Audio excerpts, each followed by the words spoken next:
This I do not know. One would think I'd save it in the folder with her PDF and pour and everything. But no, I'm not that smart, apparently.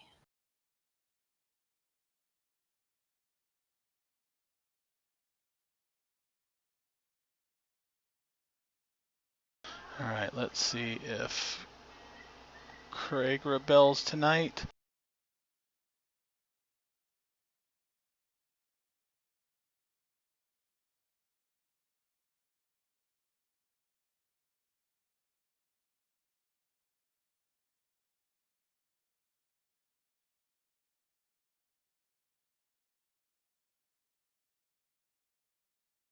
Alright, he is in the channel.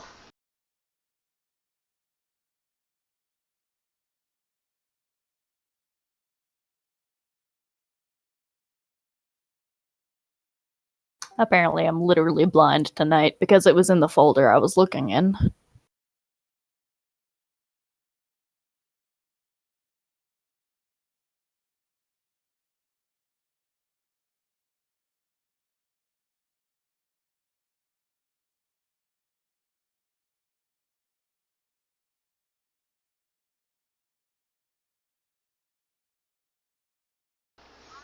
Test. Is my volume okay, or am I too soft? You sound fine to me. I can hear you. Good here. Yeah, I hear you fine.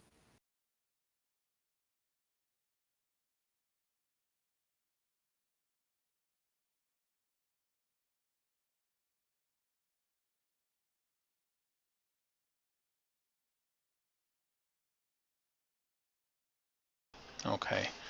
I was editing an episode and I was talking as Father Glacius, and I got so soft that the recording didn't, or rather truncate silence, cut out most of what I was saying. That's fun. I got to a point where it's like, yeah, and then rumors, and then, but it.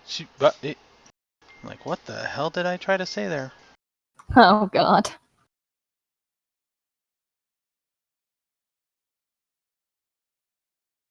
Alright, Craig is in channel. Starting the recording on OBS. And we are live.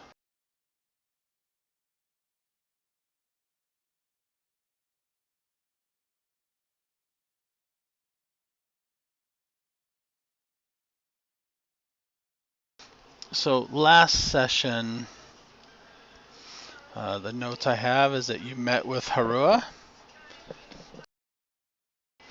got information on Straragar, which is a Preservation and Protection Society, granted authority from the countries and cities that request their presence.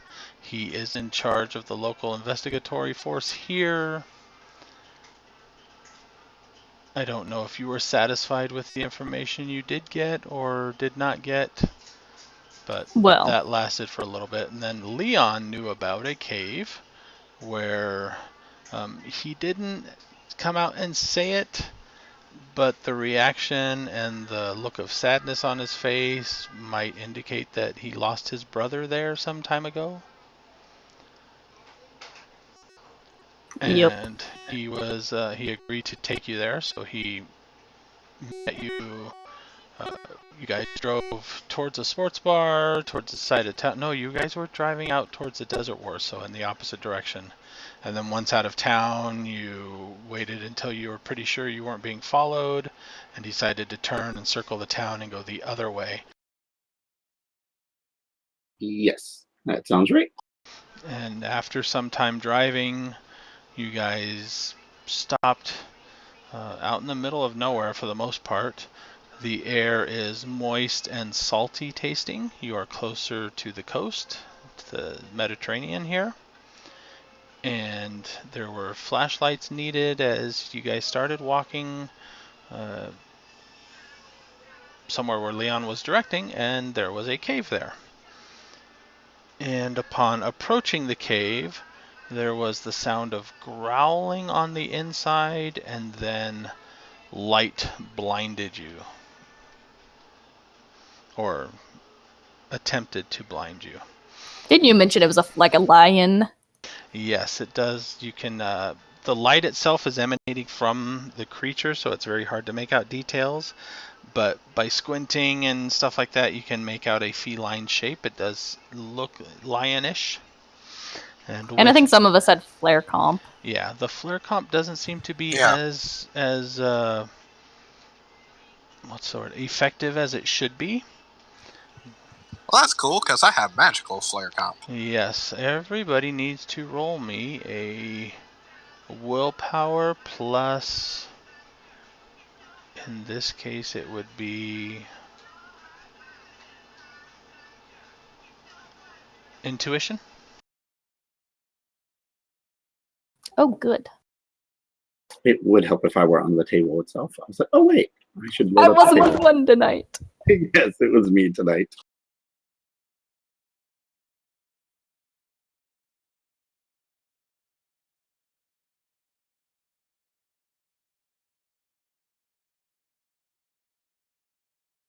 You said willpower plus intuition? Yes. 4 hits.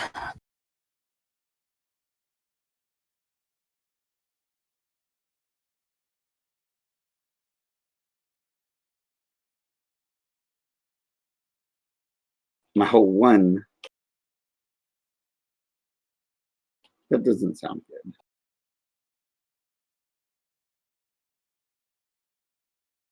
This is like a reaction to the flare thing itself, not the flare itself, or what? Or does the flare thing not work at all? This is a resistance to its effect. Oh, okay. Thank God. What was the tradition that was the anti-magic? Null mage. I think was like literally what it was called. I'm trying to decide if I want to edge this. It's a null wizard. Why? This is a magical effect. It affects spells, basically, not like character ability, creature abilities. Okay.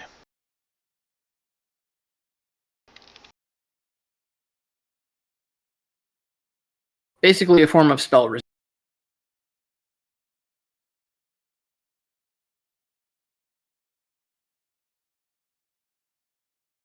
Plus spell reflection, blocking, counterspell.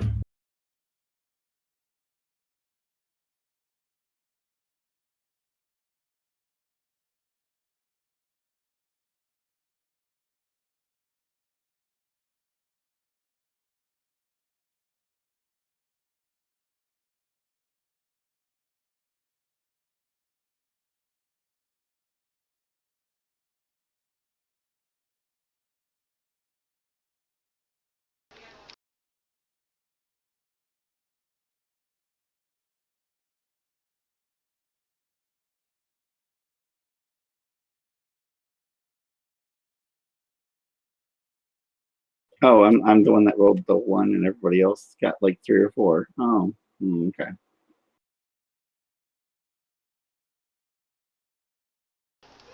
Yeah, and spell resistance works against innate spell critter powers, but not other critter powers. Okay.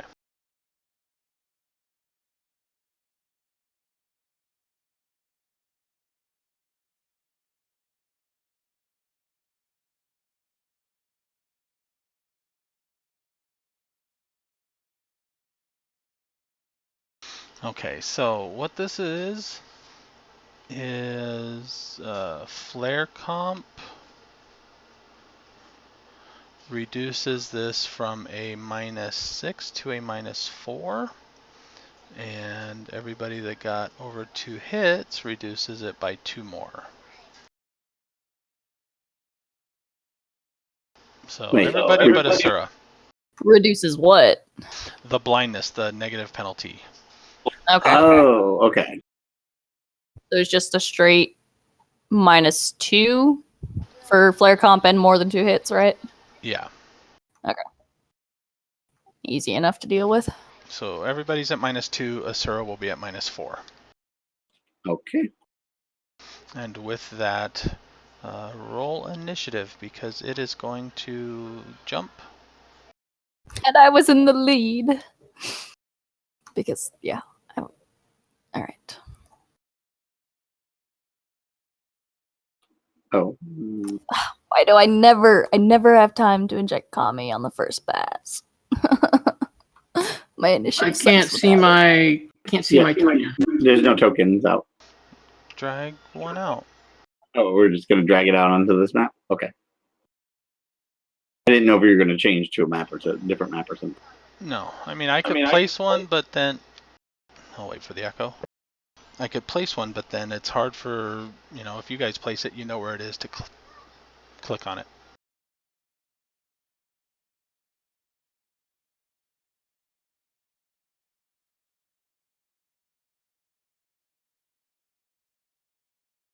Where do I even find my token? On the character sheet tab, You just could either hold down on your name and drag it out to the table. It'll pull out the picture. That's the easiest way.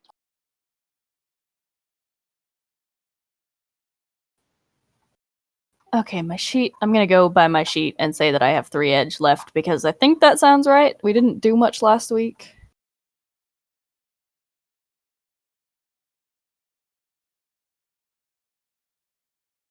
Okay. I'm going to use an edge to blitz.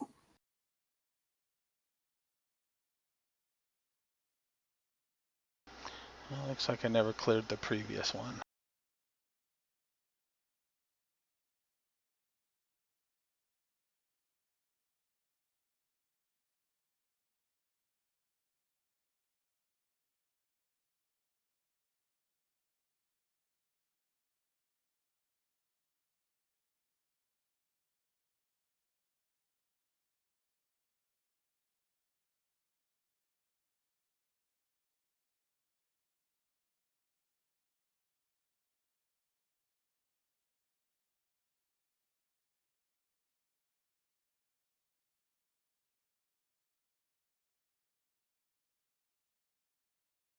Doing so well.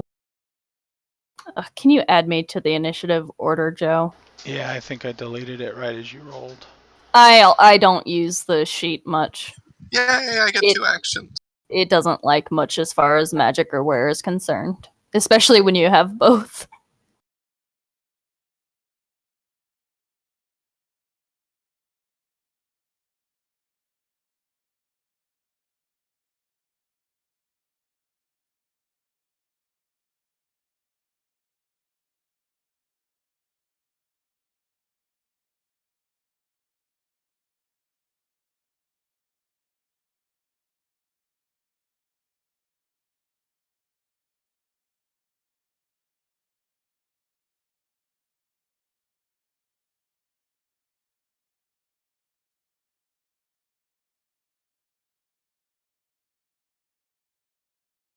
Okay, that looks right.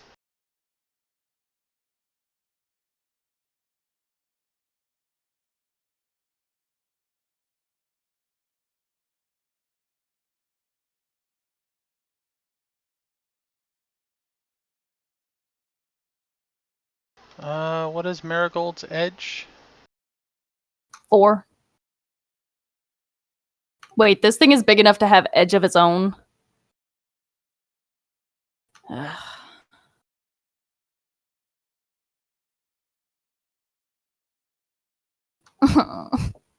But I wanted to go first.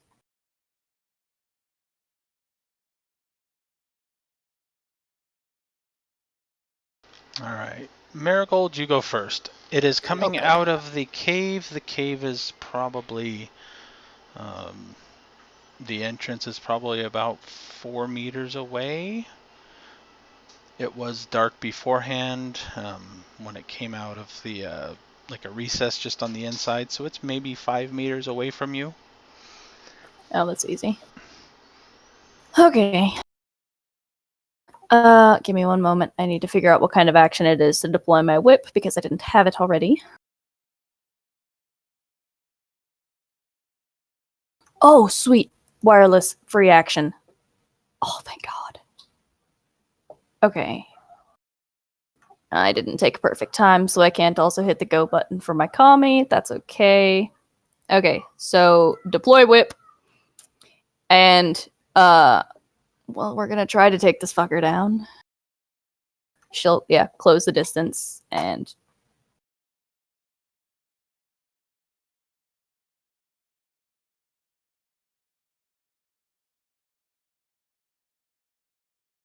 is not bothered by it in the slightest. 6 hits. She's just kind of aiming for center mass naturally.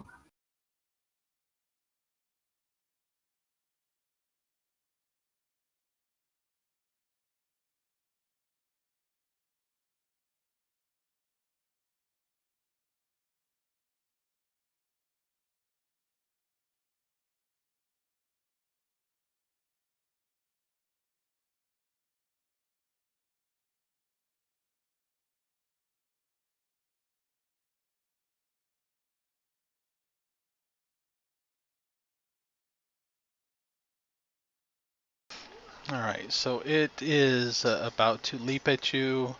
You snap out of it and deploy the whip and go for a swipe first. And it, almost mid-leap, contorts its body just enough to flow right past it, and you end up with a tuft of fur Son of a slitch. falling to the ground as a glancing hit.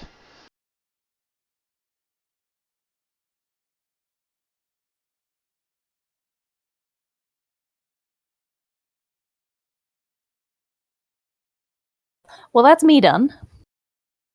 Yep, and this is, as it's leaping at you, it is attempting to claw you with its hind claws. Going for mostly a leap past you. Okay.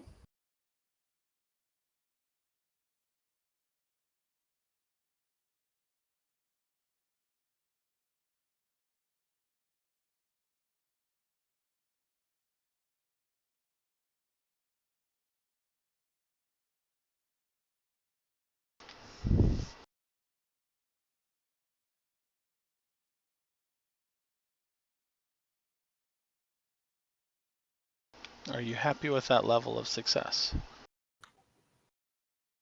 No, but it's... Is it worth edging that? That seems really low for her defense pool.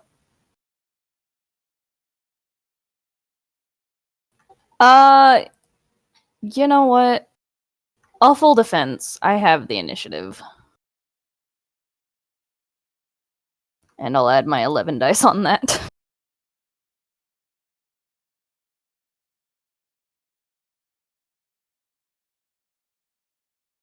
Motherfucker. Alright, hit me with it, Joe. Alright, so you get into a defensive stance as it goes to leap. It looks like it's leaping over you. But again, mid-leap, it almost changes direction mid-leap so that its claws dip just a little bit lower than you thought they were. You got 3, so it's 2 net. This is going to be 10p with minus 4 AP.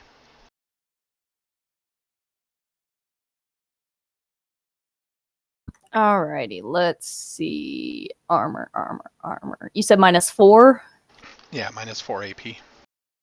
Okay, so... Let me make sure it's calculating that right. 16, 17... 20, 22. Okay, yeah, that's right.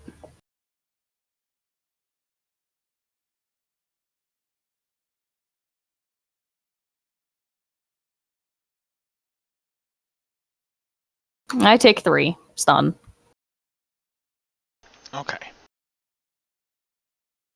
And it thuds to the ground behind you and between you and the rest of everybody else. So, question, Joe. Would you say that my heart rate has spiked enough to set off the auto-injector full of Kami?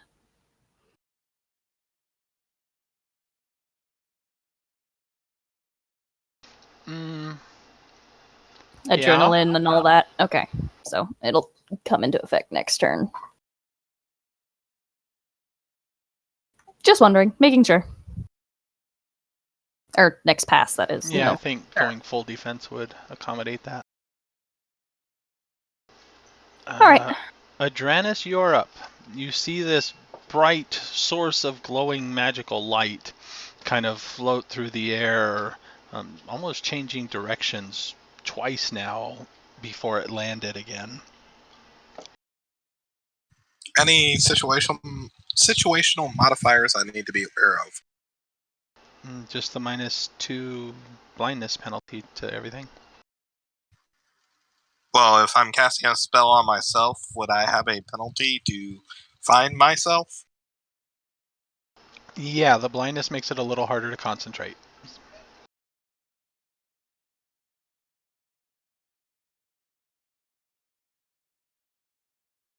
It's a -2 to everything except resistance rolls.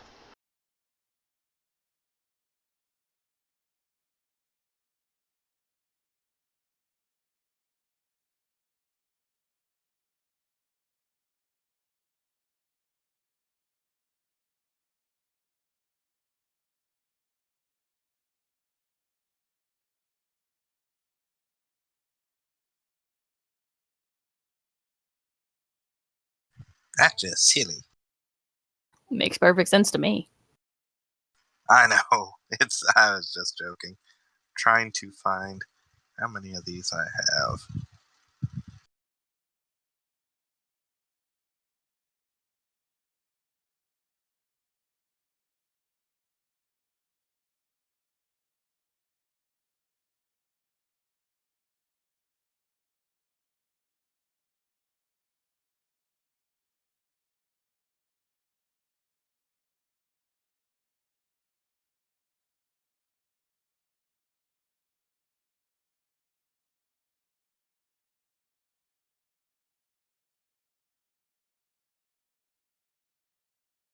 Okay, I need to definitely change up how I'm doing this.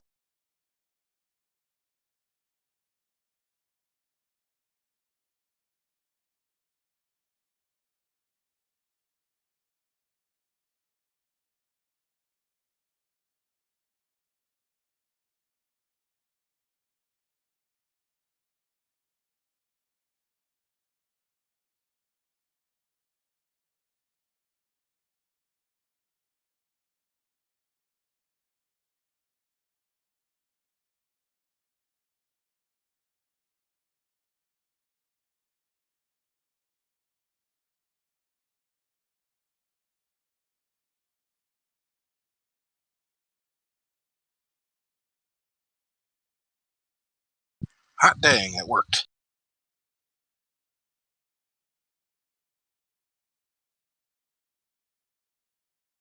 Oh, and Joe, to let you know, I used one of my refined reagents to help me up the limit on this. Okay.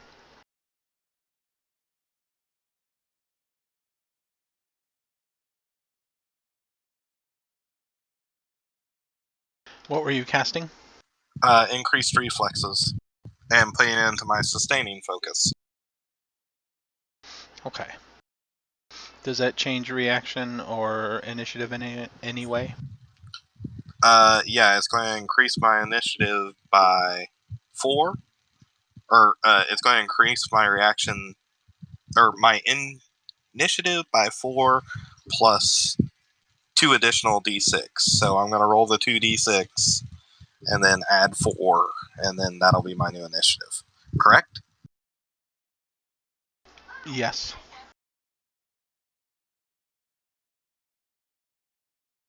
Okay, so that puts me at 24, 28. So my initiative goes up to 28, but it's going to go down to 18 because that's my entire turn.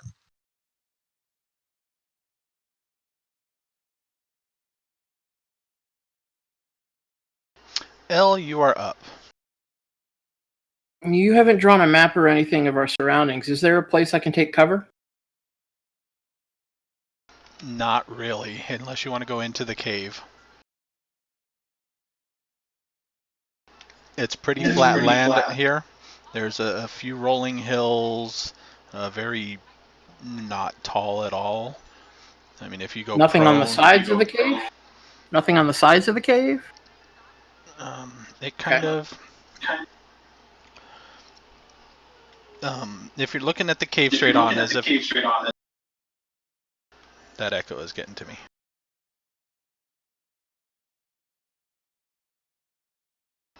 If you look at the cave straight on, you have about 2 meters of wall on either side that then fades into the ground.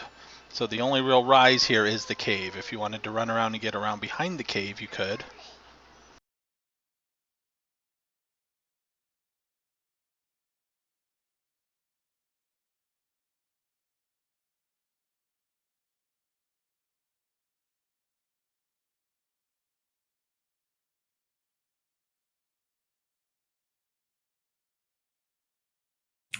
What about above the cave? Is it possible to scrabble up the hillside to get on top of it?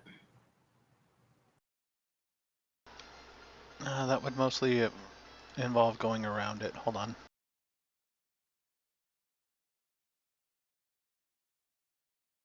See, when you say around, it's sort of implying to me that there's a large sort of wall-like Yeah, that's obstruction. why I'm going to drive it. Hold on.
Is that our NPC? Yeah, that'll be Leon for now. Early on.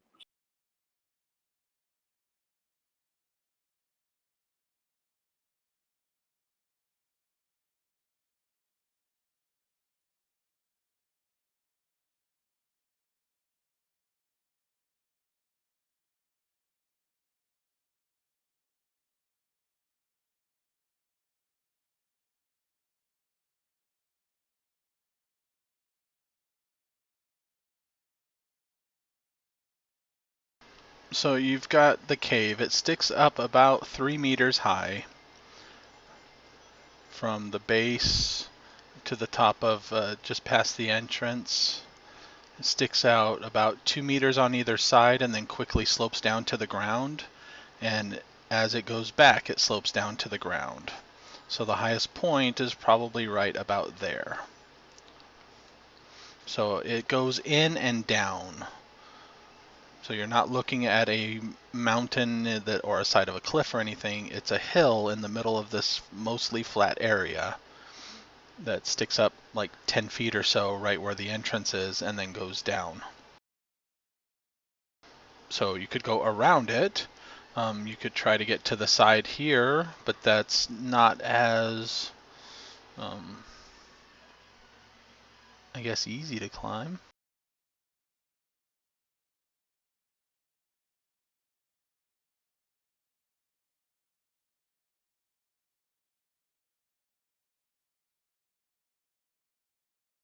So the yellow represents this another slope.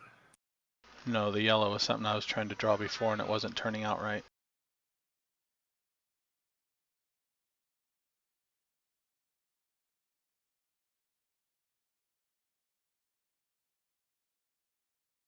Okay. I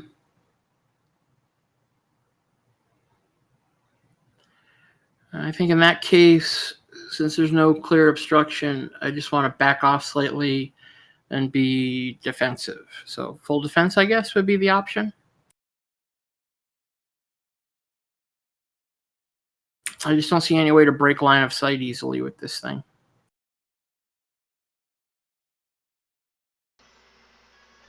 Full defense needs 10 initiative, which you don't have at the moment.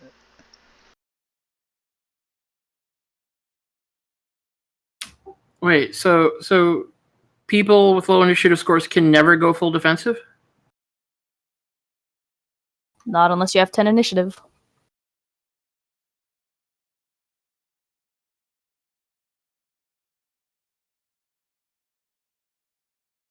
Yeah, you kind of have to react fast enough to go on the defensive. If you don't react that fast, you can't do full defense. You can do a individual dodge or whatever, which will add your gymnastics to your defensive for one action, and that's -5.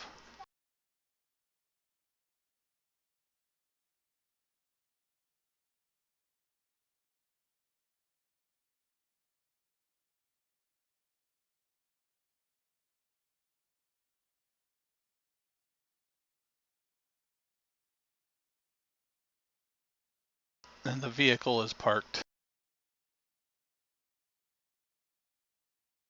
like out in that direction. You guys walked for a bit to get to here.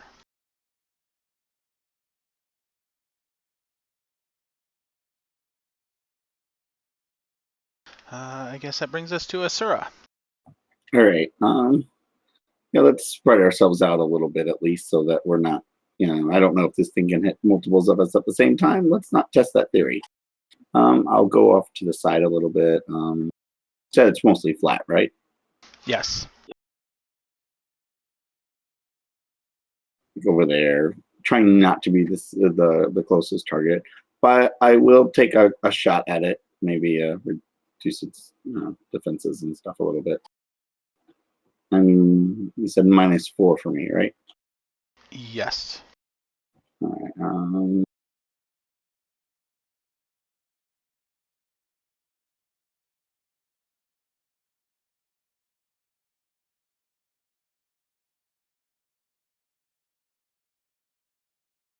Oh wow.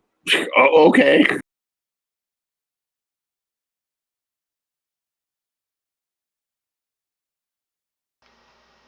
You hit.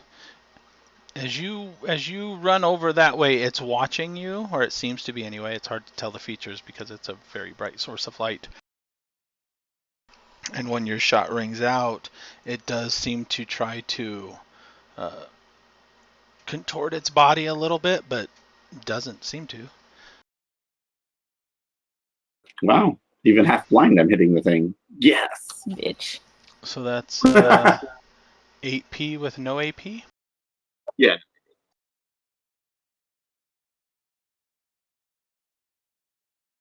I got 6 hits and I couldn't touch it. Yeah.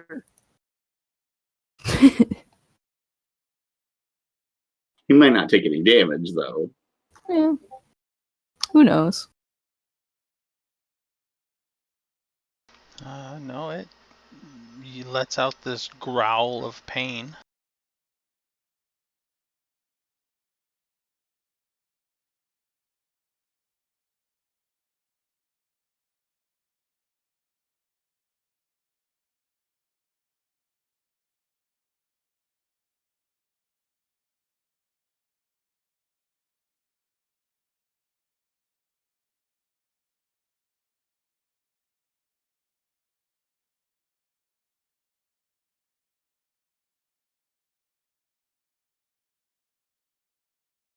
Alright, pass one.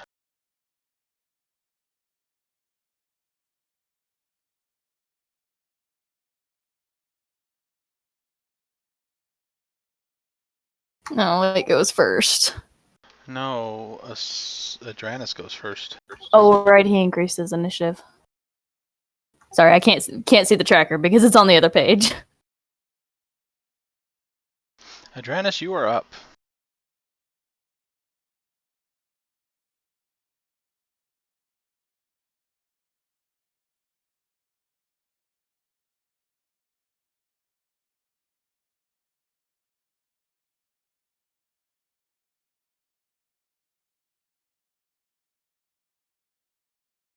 I'm sorry, my mic got disconnected. It's my turn?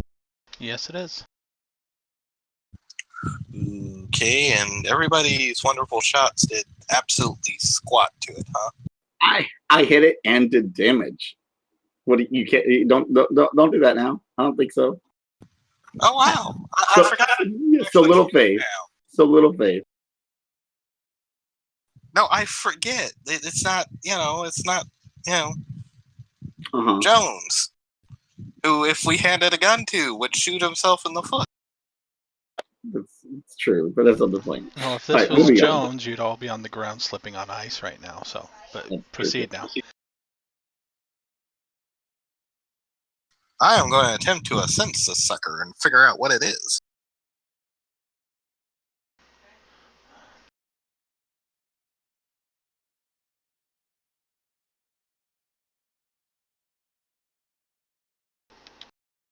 That would be 3 successes.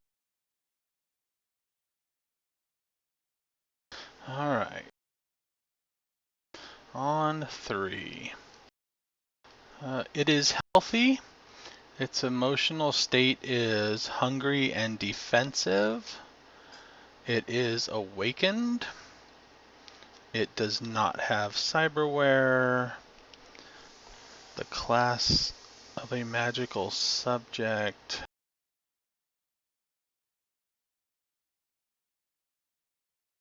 I don't think that really tells you anything about a paracritter. Yeah, I don't think so either. You have not seen the aura before. It's got no alphaware. Its essence is a 6. Well, you don't know the exact number, but I think your essence is a 6, so it's equal to your own. Yes, my essence is a 6. It's magic. What is your magic? Sorry, 6. Its magic is lower than yours. Its force is not applicable at the moment. It is not suffering from any diseases or toxins, and there is an astral signature present on it.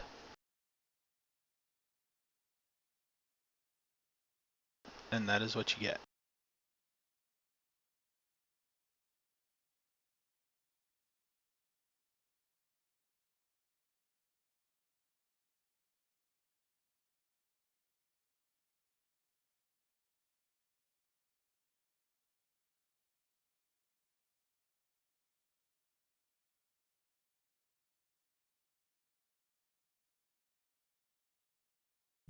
Okay, as sensing was a simple action, so I am going to try to move away from it, so I'm not within striking range.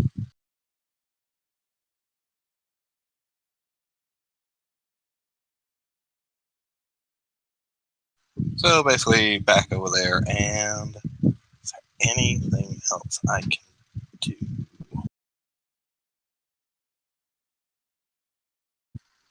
So I've sensed it. And we said this was a paracritter, right? It's an animal and it's awakened, so I think that's the definition of paracritter, actually. Pretty sure. Can I do a second skill check? Skill checks are typically complex actions. Oh, well, then I'm done because sensing was a skill check.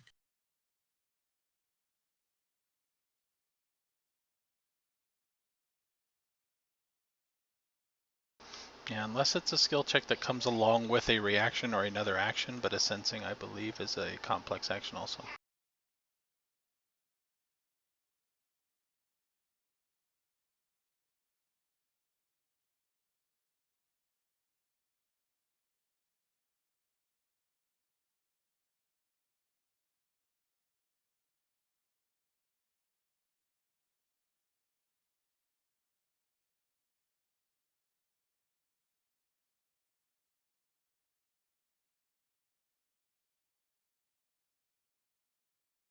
Alright, so the lion.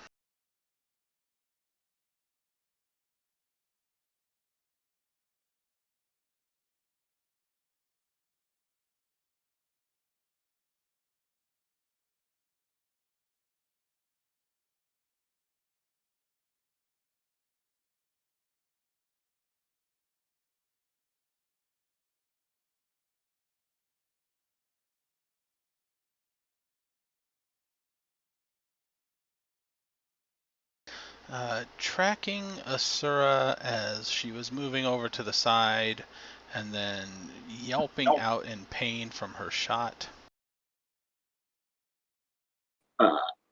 Asura will actually run towards the cave, probably shooting rather wildly and randomly at, well, probably not in anything that looks like a right direction.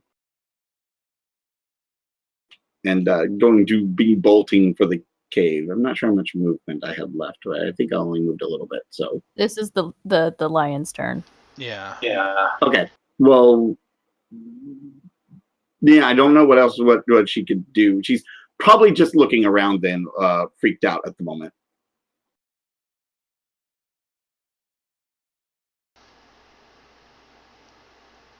You had some left over last time, and movement is not an action, so you can start to move, which will trigger its reaction this time. It is going to pounce at Asura. Of course it is.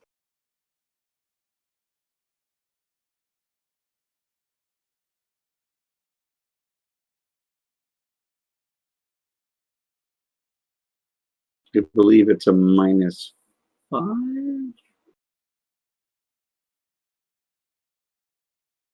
-5 for what? Oh no, that's from me at Paris. Okay. Well, no, I can't tell what this is. It says I'm incapacitated, so does that -5 on everything?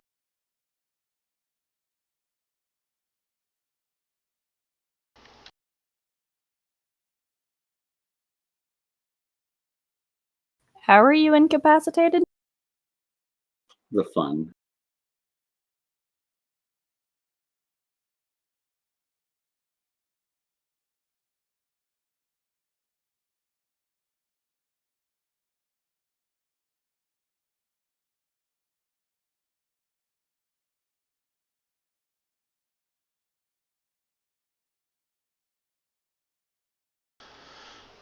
That came out of Run and Gun or Run Faster? Let me see. What is it? Hold on. Run faster.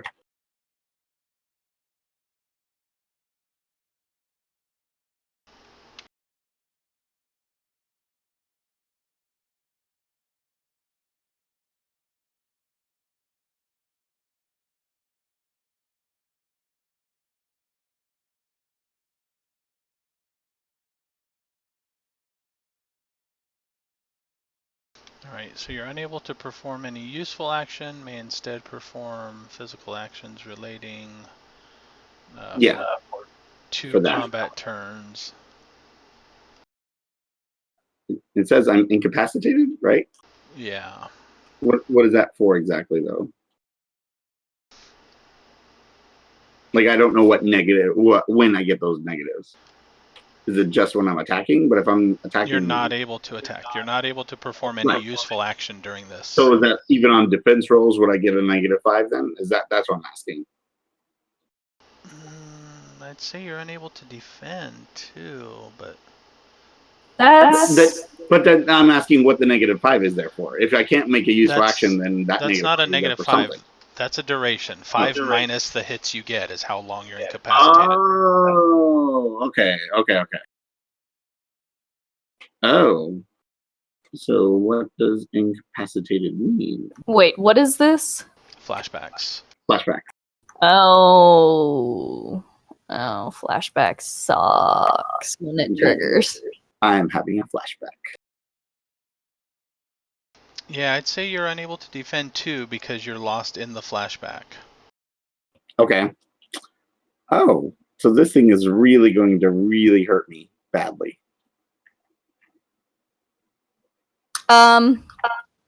I think.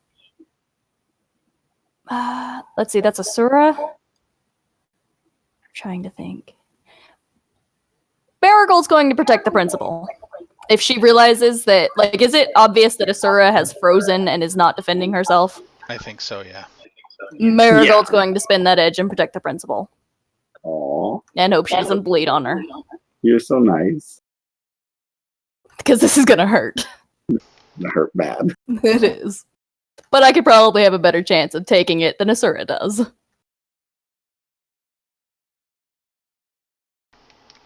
So how much am I soaking?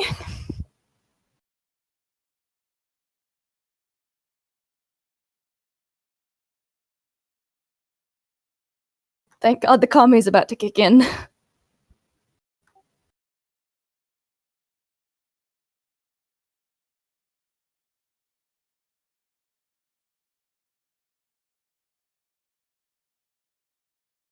And does protect the principal cost any initiative as well as the edge? I can't remember. Yeah, -5 initiative score. Oh, that's okay. Eek. Move up to 2 meters. Place yourself between an attacker and the target. You can get in between up to the lion. No defense test. Yep, I just soak it.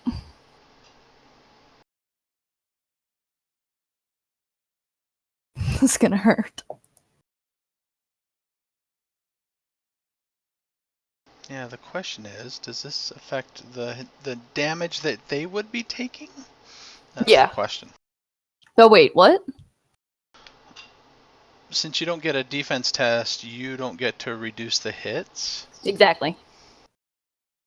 I take all of it. Net hits on just whatever it rolls, I take. Okay, so this is 13p with -4 AP. Alright. I'm sorry. Oh no, I chose this. Let's see. It does that feline stalking, and it crouches and it wiggles, and just before it gets ready to leap, you kind of dive in front of it.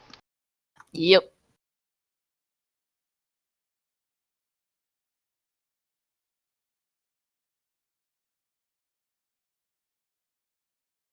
I take 8 stun.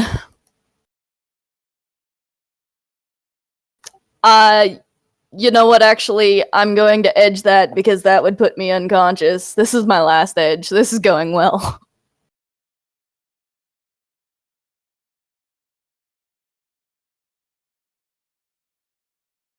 Okay, I take 2 stun. Thank you, so much better. Okay. That's good to roll. And you trip it up so it doesn't make the full leap, and it kind of gets tangled up in your body and just kind of lands right on the other side of you. Then that puts me at, like, what, 9 initiative now? 4? I was at 25, knocked me down 10 to 14, -3. Actually, it would put me at 11. Wait. 9. You were at 24. You were tied with it. 24, and then I full defense puts me at 14 at... Oh, shit. Did I even have the initiative to do that? Yeah. Okay. What does that leave me at?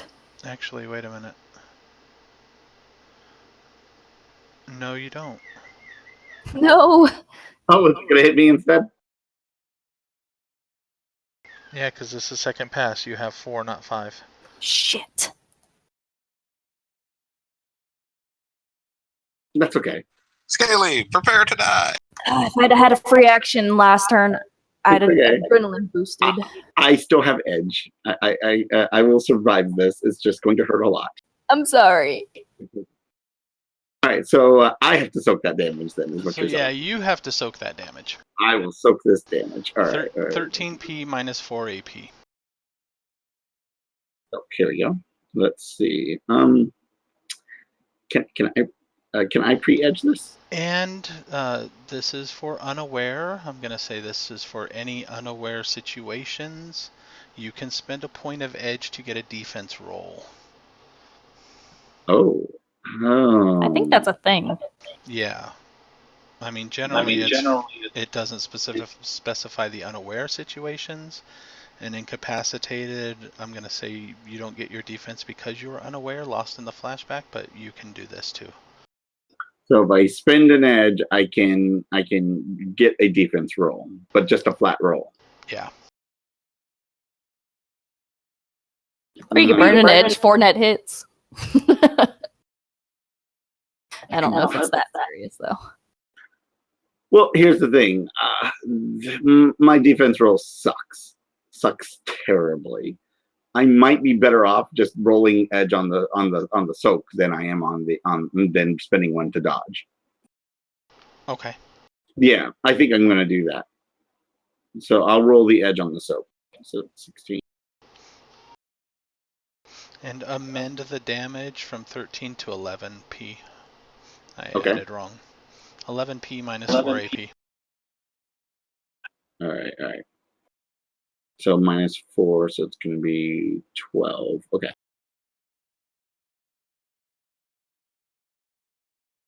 I'd post edge personally, unless you have like 6 edge.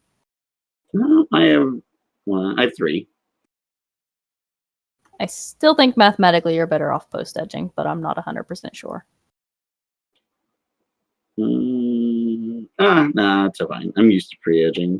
Well, let me do this.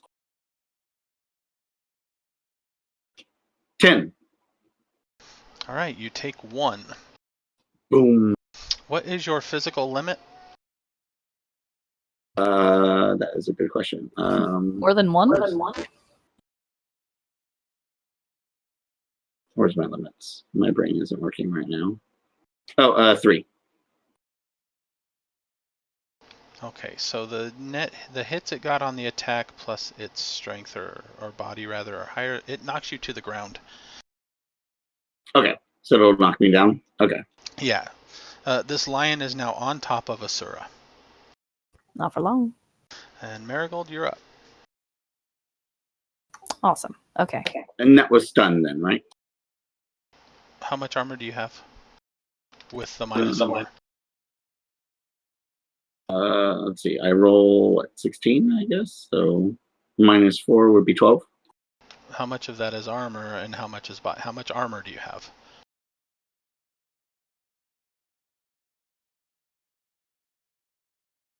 Oh, 14. So with the minus 14. 4, that puts it at 10. It did 11, so this is physical. It is physical. Okay. Well, physical. All right. Okay. I'm not actually sure. Is there an action I can take to actually, like, intentionally draw its attention to me? Like, a taunt? I don't think there's a thing. Is there? If you had animal handling of some sort.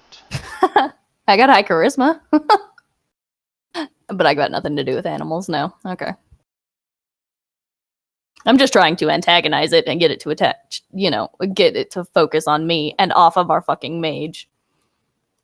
But anyway. Well, off of squishy people. Off of squishy people. That's the important part. Okay, fair enough. Anyway, I guess my best bet of doing that right now is probably just fucking attack the thing. So, let's try this again. What initiative am I at? 4. 4? Okay, adrenaline boost does nothing. Alright.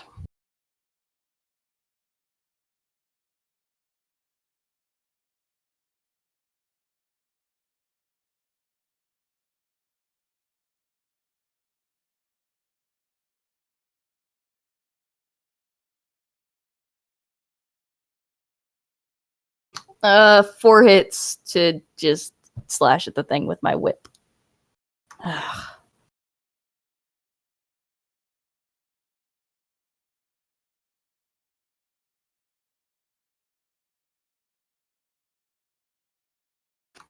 Initial reaction was tackle it, but I don't have unarmed. It ties you with 4. Son of a bitch! I hate this lion! Let's see. Kami's already... And that... Okay, no, I'm good. That's all I have. And then a shot rings out. Leon is over there with a handgun. And doesn't seem to hit anything. Watch where you're aiming that thing, kid.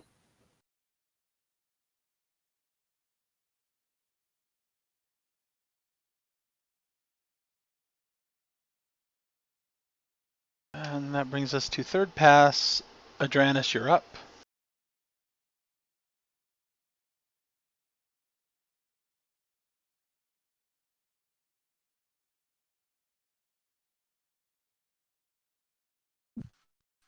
This thing just tried to take a chunk out of Asura, and I don't feel like being that.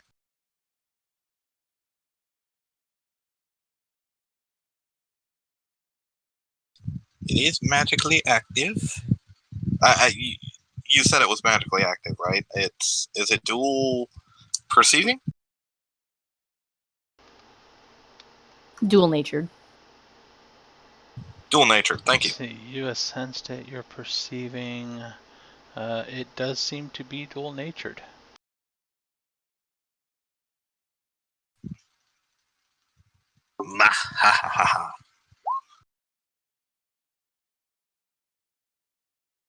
Are we still at -2 to hit it? Yes. Yep. And Sky suggests that you can make a performance roll to look like fresh meat. Fresh steak. Nice. I don't think I'm gonna play dead. I don't have performance anyway. It would be defaulting on 5 dice. Alright, have a mage bolt, you little bastard. Alright, that is resisted by willpower, right? It is mana base, so yes.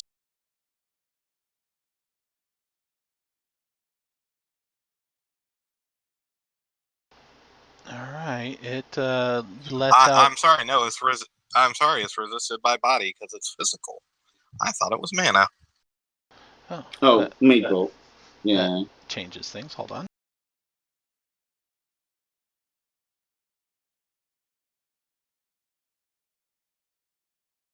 All right. In that case, since you never changed back, you can see the magical energy of your bolt fly to its aura and just kind of get absorbed into it with no real effect. Dang it. Oh, right. There was the question about null magic right before this fight. That's lovely.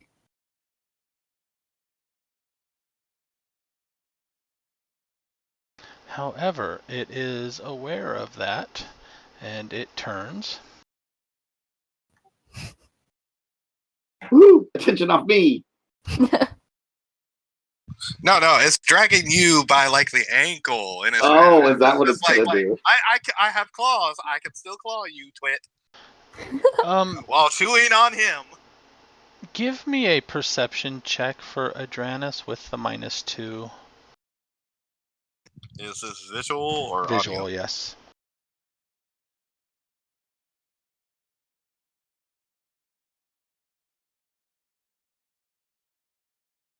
Helps if I'm in the right skill set.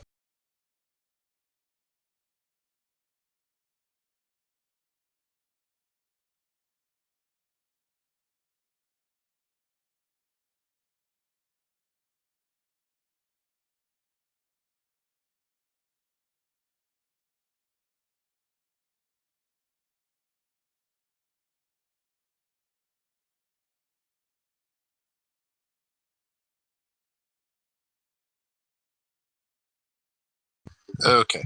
Sorry, I was seeing if I had any bonuses to perception from equipment.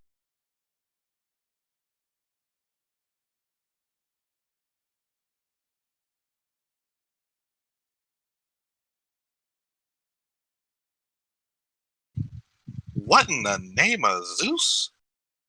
Not bad. Okay, so when you sensed it, you saw that astral aura signature around it. It seems to be a spell effect. As soon as it was on Asura and looked like it was getting ready to start to eat its prey or whatever, that aura faded. But now that it's turning its attention on you, it pops back into place around it.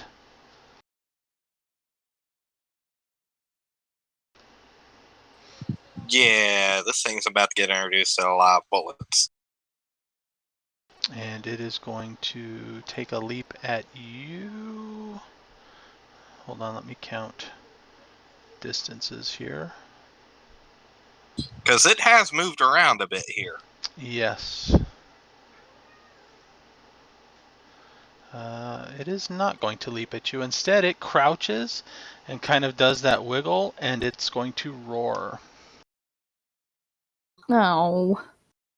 Please don't be a fear effect. Please don't be a fear effect. No, but Adranus does get to make a defense roll. Oh. It's a very mean roar. Does a damper help at all on this? No, this is not sound related. Lovely. Okay, so defense test? Yep. With the I -2. don't get a minus. Good grief, how do I get a -2 on getting out of the way of something? You gotta see it to get out of the way. I see it perfectly fine. The blind thing. The light. -2 to everything, but so rolls. Yeah, it's like you have those little black dots in your vision. That's that messes with you a little bit. Not much, but a little bit.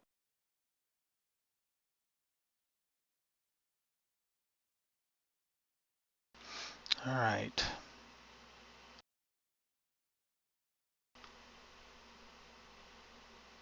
Four friggin' hits, and I can't shake blindness.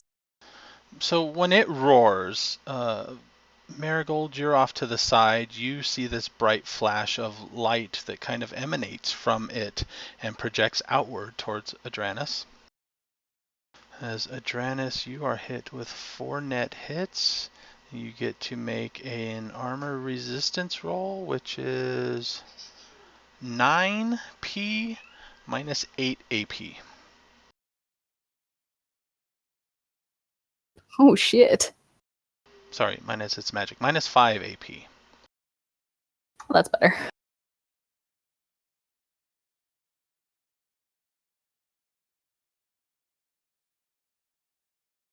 Okay,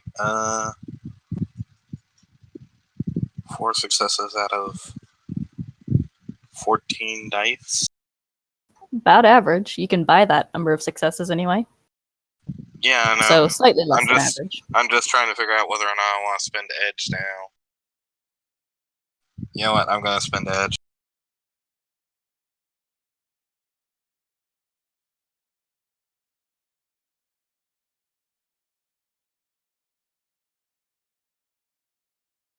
So that would be 10 dice, right? Yep. I don't get it with this with me and edge rolls. Oh Wow. no! This is like the third time this has happened. So I'm taking 5p. On the plus side, it is lower than your armor, so it is stun. It's so sad to see Edge wasted like that. Just 0 hits. On the plus side, that aura around it fades again. And that is everybody, so let me clear the initiative tracker. Oh, thank God my kamikaze kicks in.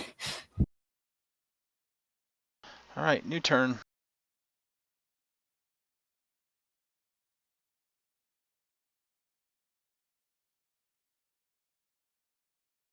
Oh shit, I don't have narco on her. Okay.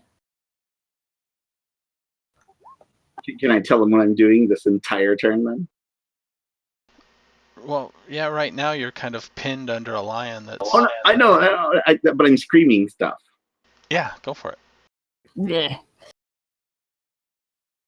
She's screaming out, no, it's mine. I don't want to do it. No, I don't want to get cut again. Stop, leave me alone. And she's like clawing at the ground kind of thing. Adrenaline boost is a free action, isn't it? Is that Yes, an added there it power? is. Yeah, there it is. I found it. Yeah, it's a free action. It's an added power. It's a free action to activate it. Okay, good. Because that'll get me another pass. Can you add me to the initiative tracker, Joe? Yeah.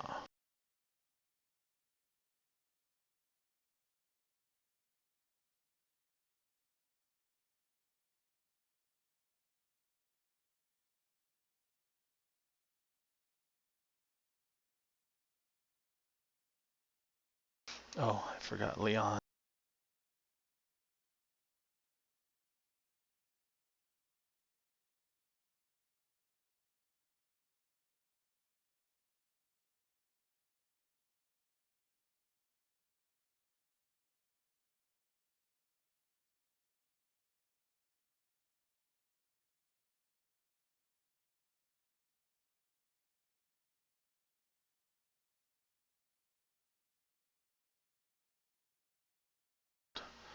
Okay.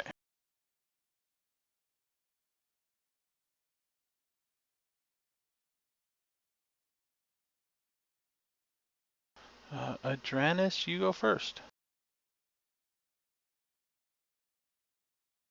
Okay, first I'm going to activate Agility Boost, which is a simple action. That'll give me an agility of 3 for 4 rounds. Well, it boosts my score by 3 for 4 rounds. And then I shall attempt to... Hold on. You don't have to attempt to hold on.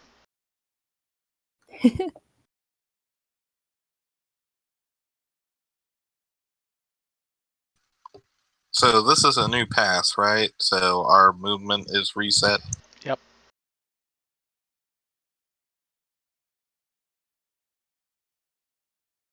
Okay, I'm going to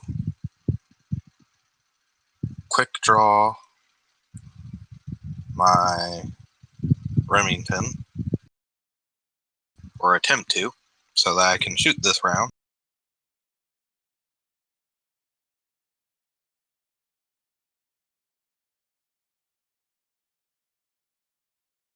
I just gotta find the bloody thing. It's your skill plus reaction? It's your normal firearms skill. Which is increased right now because of the agility boost, but I'm at a -2 penalty. I'm 99% sure quick draw is your skill plus reaction, not agility. Okay, that was just to do the quick draw. That's 3 successes, so I successfully quick draw it.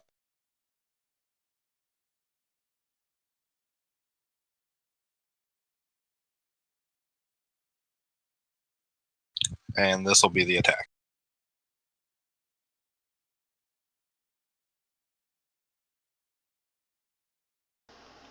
Oh yeah, it is plus reaction. Okay, I'll re-roll.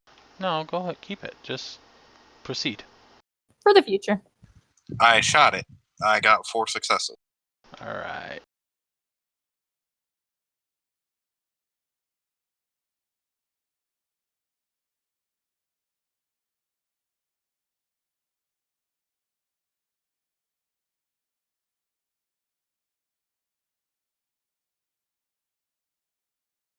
Oh, and that was a burst fire, so what does that do? Minus... Let's see, burst fire's 3 shots, 3 rounds? -2. Yeah. Yeah, So, -2 to -2. defense. Alright, that changes things.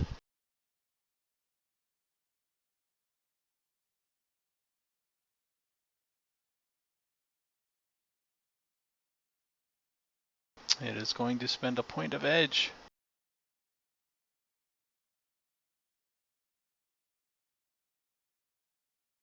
Get 0 hits on the reroll. Okay, so you got 3 net hits.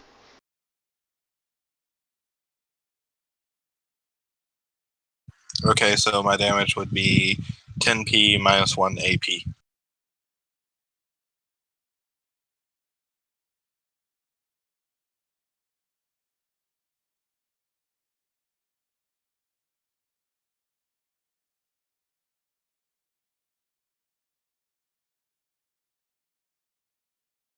You said 10?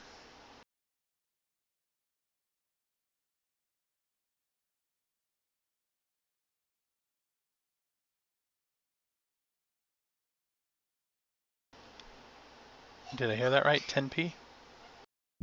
Yeah, 10p.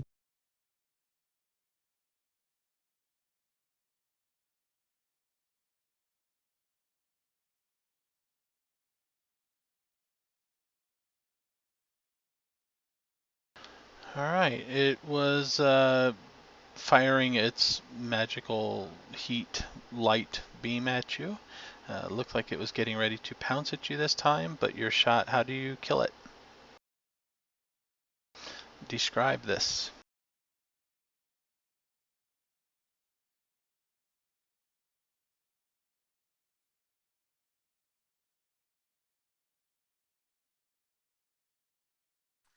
Triple tap to the eyeball if I can.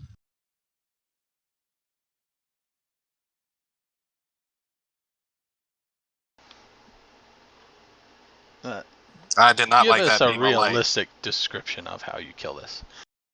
Well, I'm aiming for where the light kind of came from, but because of the fact that I can't see that well, when I pull the trigger, I catch it in the eye, or actually the corner of the eye, and then because of the pull of the gun, it actually pulls me into the eye. So one bullet hits one corner, one bullet hits the center eye, and then the other bullet hits the other corner.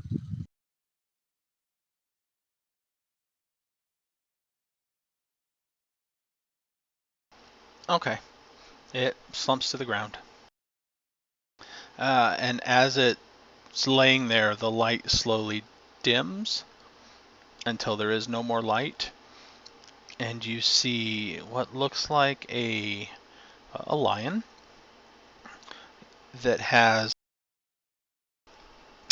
embedded all over it small like crystals of some sort, maybe quartz. It's hard to tell what they are, but all over it in this almost like a full body pattern of gemstones around it.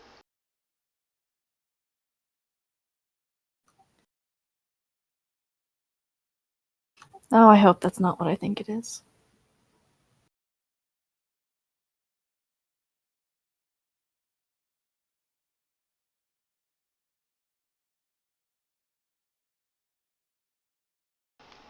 And a few moments later, Asura, you flash out of your flashback. Oh, Is there a giant dead? Wait, what's on me right now? Is this thing dead on me?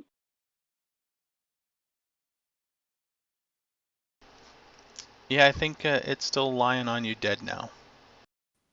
lion. Yeah, funny. I kind of give it a shove. Can someone get this thing off of me? Marigold will come over and just like heave it off of you with her her cyber arm, and she's just like one-handed the whole thing because she's angry. She didn't get to kill it. She didn't even hit it, and she's on kamikaze. She's kind of chomping at the bit to be going. Beat up the body. Yeah, Don't beat me up. I'm actually gonna look at Marigold. Are you Are you okay? I'm fine. Let's go. All right. You guys have probably seen her on kamikaze often enough. This lasts a little bit, and then she just kind of, slumps most of the time. So, but until then, she's go, go, go, go, go. Leon, who's wielding a little holdout, kind of carefully reholsters it into a hidden spot on his body.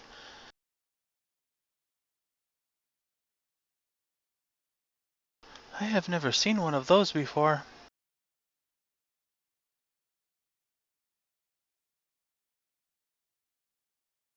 Slippery son of a bitch. I'm going to examine it. If nobody else is going towards Marigold's heading for the entrance of the cave. Okay. No matter whether anybody else is coming or not. Let me know when 10 minutes passes. I poke the lion like once and dust myself off, and I'll follow Marigold. I guess. It'll still be dead in there when we come back. Probably. I take it I'm not taking a -2 penalty for blinding light right now. If you want to. No, I got one hit on my parazoology to try to identify. A 1 is not going to do it.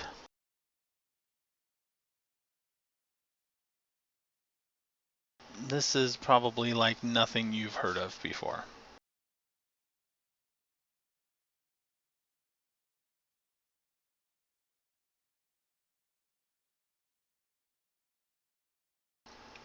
And you're examining it. Everybody else still seems to be in the same spot. Asura, you're recovering. So Marigold.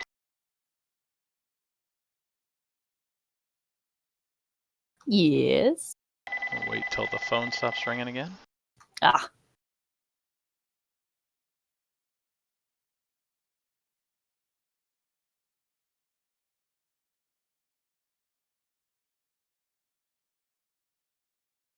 Ooh, here's a question. With my magical theory, would I know that parts of this thing would be valuable for magical usage? You'd probably have to successfully identify what it is first.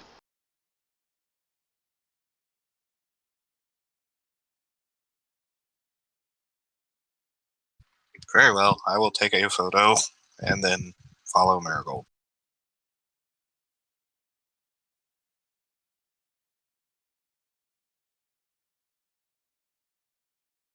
Quick, somebody get out the bag of holding.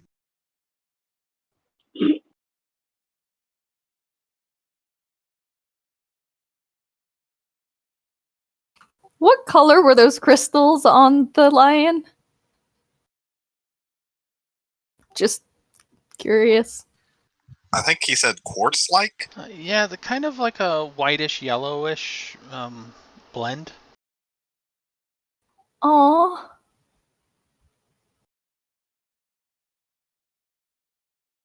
I'm gonna go ahead and make a composure test for Marigold.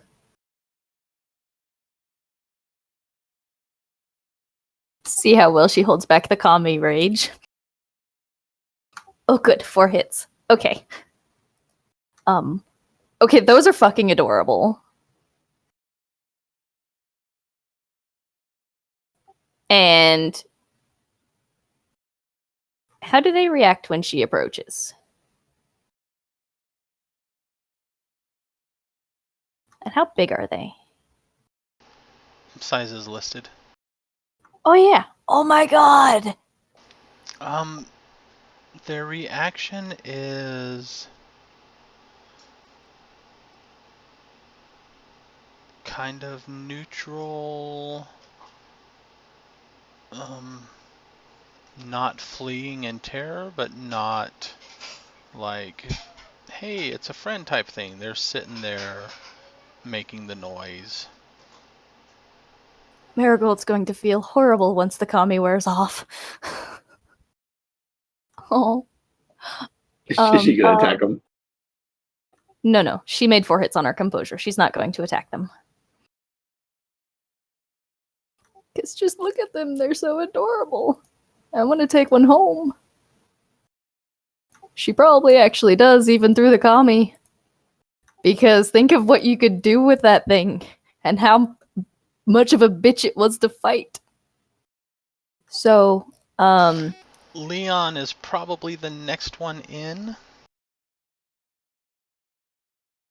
She's gonna- Everybody on the outside can see a very soft glow from in this cave. And like I described from the outside, it does go down when you come in. So probably about a half a meter descent for every meter of travel for the first bit, and it kind of turns a corner as it goes in, and then probably once you're a few meters underground, it levels off. okay. So Marigold's gonna try and like get close to them, coax them close, touch them, pet them. She wants to take one home. And after Leon, who would be next?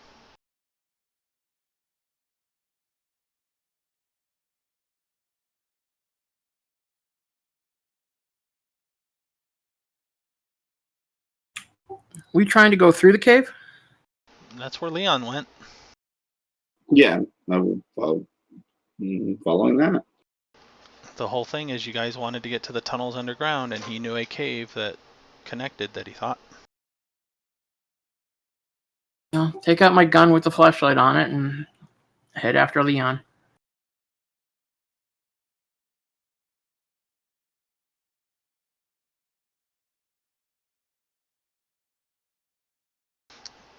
So Marigold, give me I guess this would be an unarmed combat attack. As the others, you see the soft glow from inside, slightly around the corner, and as you come in, you see two kittens about the size of a medium house cat that are radiating a very soft glow. They also seem to have these gems implanted all over their body. You keep saying implanted. Do they look like natural? Like they grow that way? It's hard to tell.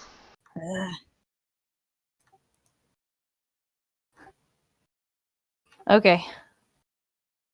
I mean, they could grow that way, but it also could be that somebody's taking these things and implanting them in and then healing it around it so that a bit of it kind of protrudes from the skin. See, I'm trying not to metagame. Out of character, I'm insanely worried that that's the case, because that means one thing, and I don't like that thing. Anyway, sorry. Go on. I got 3 hits on my unarmed. You can grab one. Yay!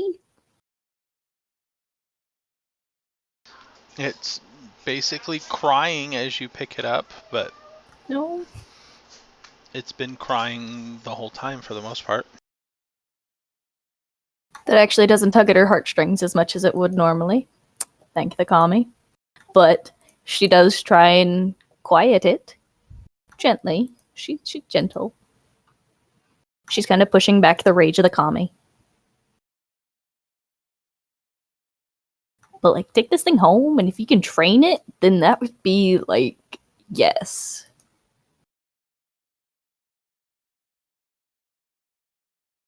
There are signs of another large beast in here. Not just one. Ooh. So one is probably out somewhere else at the moment because it is not here.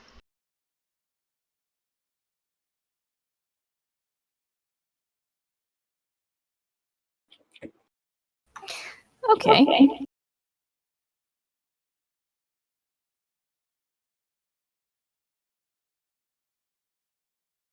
She still wants to take it home. Of course she does. She doesn't know shit about animals. But she's gonna learn.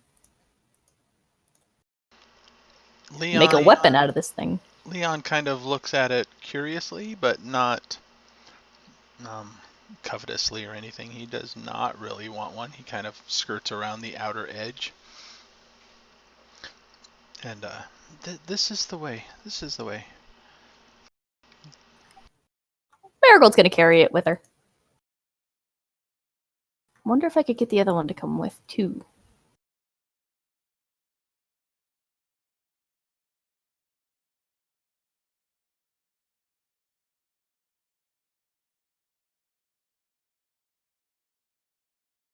With the flashlight, you definitely have enough light. These are not radiating enough light to really see more than a meter away. And the light does seem to radiate from those crystals.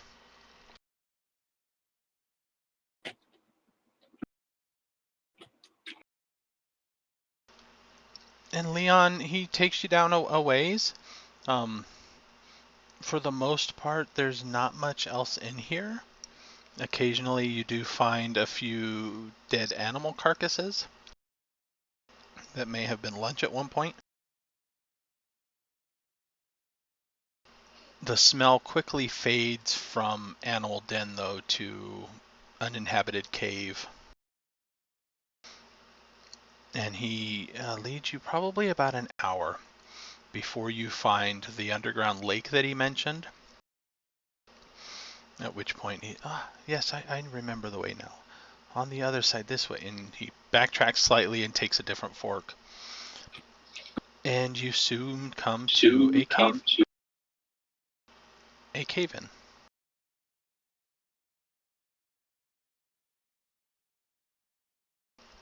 Oh, right. 10 minutes in, Marigold crashed from the commie and takes, 6 stun?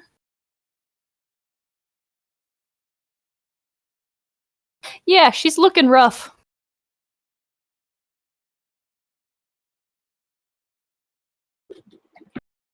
Nosebleed, probably. I need a pain editor.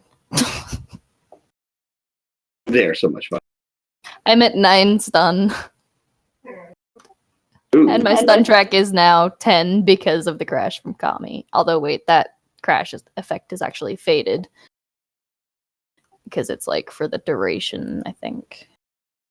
So 9 out of 11. Fun. But yeah, you get to a spot where it looks like several large chunks of rock and other debris have fallen from above and blocked passage through the cave. There is a small gap along the top and on one side to where you can see that the cave does indeed continue beyond it, but it is not large enough to move through it as it is now.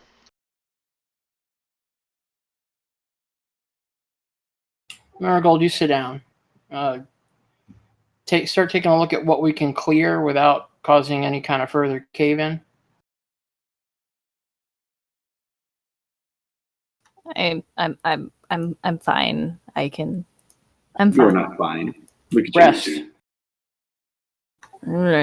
She kind of grumbles. Give me a charisma check at -1. Me? Yes, minus any other penalties as well, if you still have dice.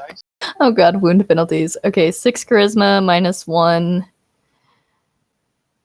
3 wound penalties, so 5. -3. I have 2 dice.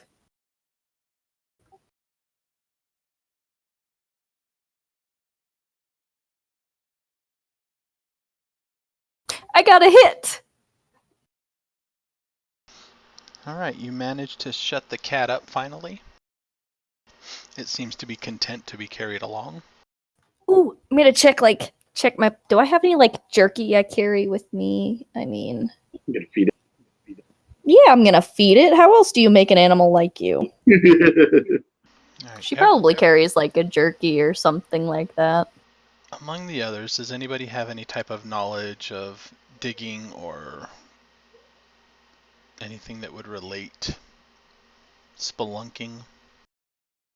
Let's see. Probably not. This is not our thing. But let's see. Hold on.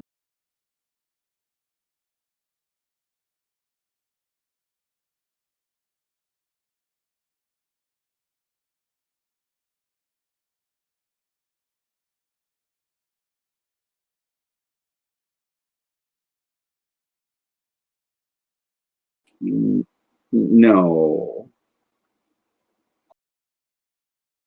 Apparently not.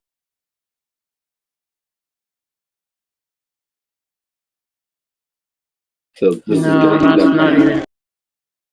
Not here either. Alright, so everybody that's looking at this cave in, give me a visual perception check at -6. Oh, jeez.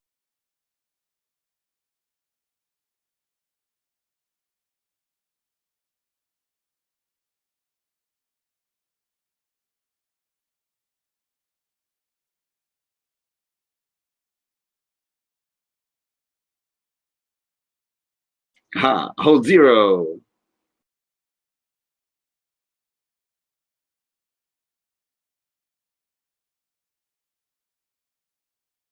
Yeah, but you didn't glitch or crit glitch, so. That's good.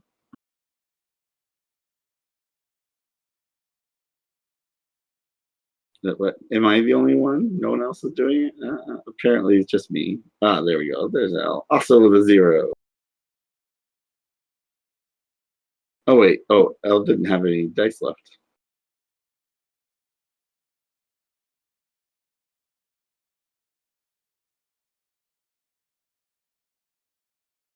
Leon doesn't either, so he's not gonna roll.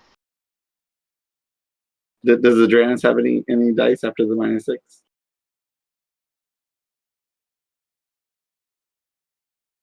Why am I taking -6 for? Examining the wall. Yeah, pay attention. Jeez, get with the program. Oh, I'm sorry. I thought she was taking the -6 because of her. No, Body crash. we're all taking -6s because we have no idea anything about caves, digging, structural integrity, none of that stuff, unless you have something.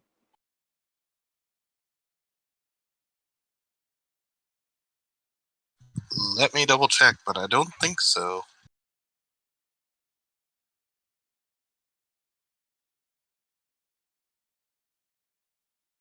No, unfortunately not.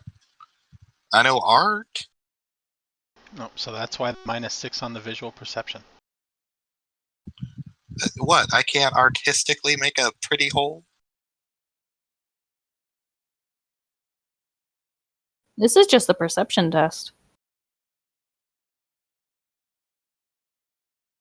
Yeah, this isn't the hole making test.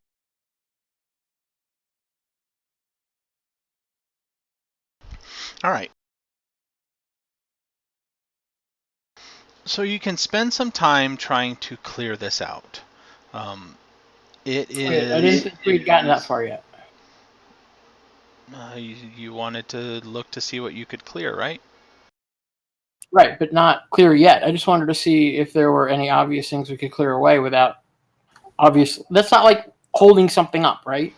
That's what I was looking for. Right. That's what he's saying. That's what I'm getting Okay, to. if I can't find any, that's fine, but then I have other alternatives past that point. Like I can summon an earth elemental, right? Right. Let me finish what I was saying. Oh, okay. So you were looking at it to see if there was anything obvious to take out, and it looks as though there might be a few small pieces at the top. You might want to work your way out on layers here or whatever. But trying to get to those small pieces, they don't move either.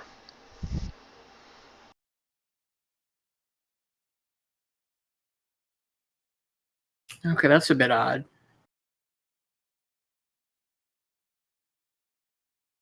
Sense the area. Is there an earth spirit already present?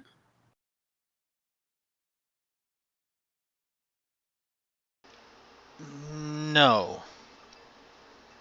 But the kitten is awakened and dual-natured.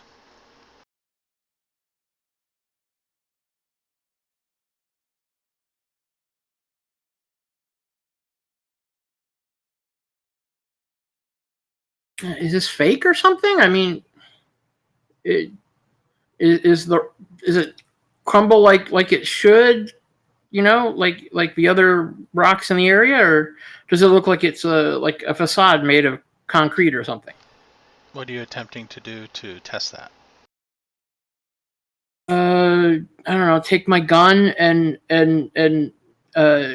attempt to knock it gently against some of the smaller bits to see if it behaves like a rock or like a formed piece of material that's solid all the way through? It sounds like stone around it, but it doesn't dislodge or anything like that.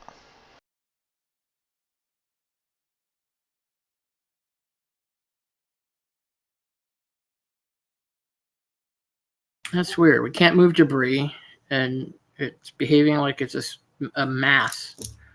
That's weird. I mean, a cave-in would be a whole bunch of little bits of rubble, all separate.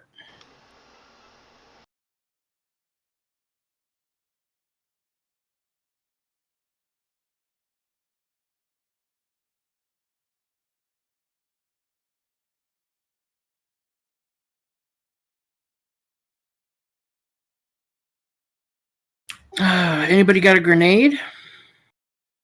Sure, let's chunky salsa ourselves.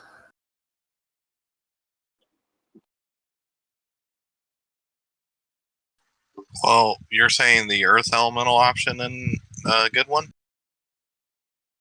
I'm saying it's possible, but I don't think this is a natural piece of earth.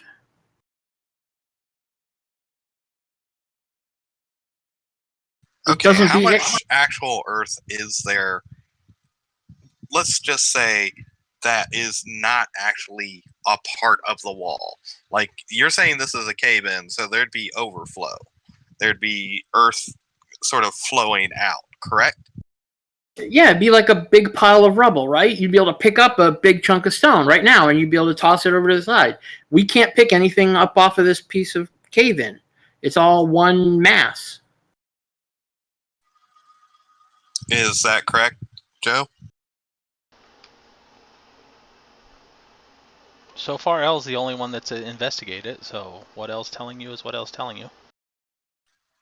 Okay, then I shall walk up to the mass. I shall examine a small 1-inch section of the mass.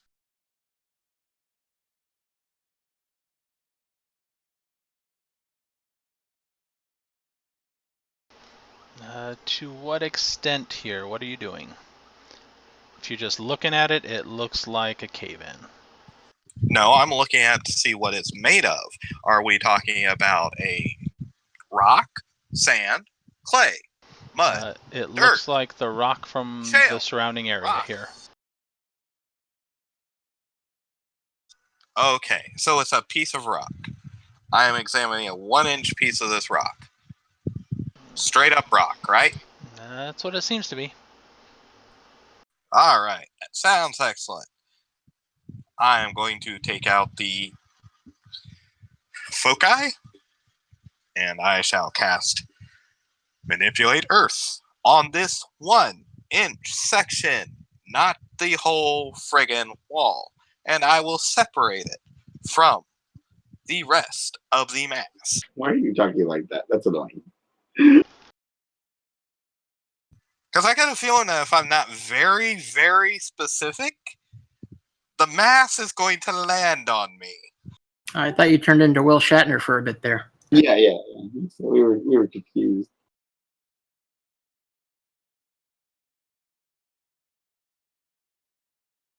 Well, I'll take up Marigold and say we should move a little further away here and let them deal with this. And we'll move away from the massive wall. Marigold's kind of idly throwing a chunk of like stone she picked up off the ground and just throwing it against the wall again and again like a bouncy ball, like she's Dr. House. Of course. Alright, sure. As long as it's not my head, I don't care.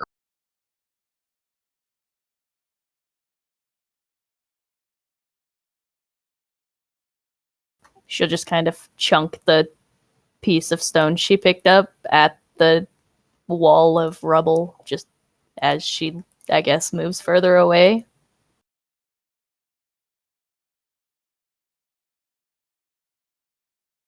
Alright, so cast your spell.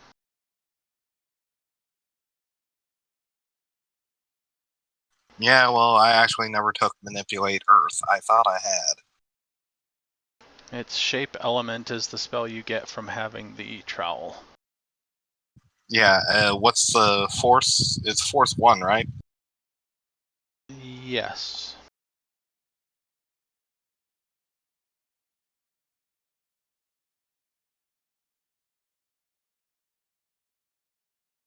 Any penalties other than my wounds? No.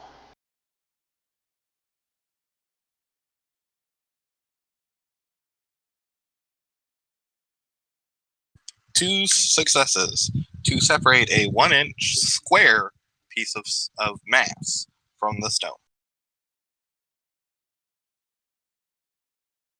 Alright, which is limited to 1 because of the force, and you do not overcome the object resistance.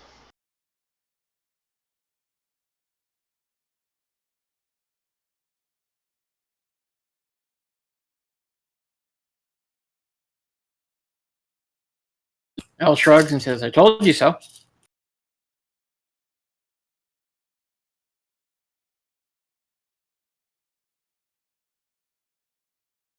So a random 1-inch area of a large stone, as you start to scrape with the trowel, doesn't really seem to do anything.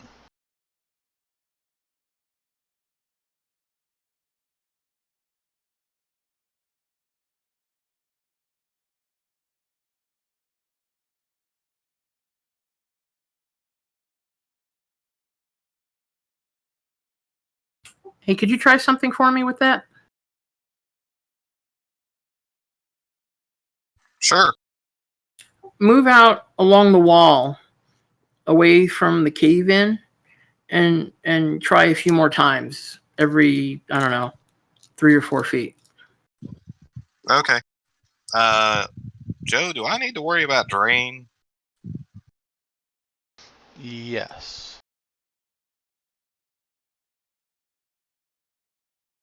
Okay, so a drain of 2 with 10 dice. Okay. The drain of here is force -2, so it's a minimum of 2. I take the drain on that first one.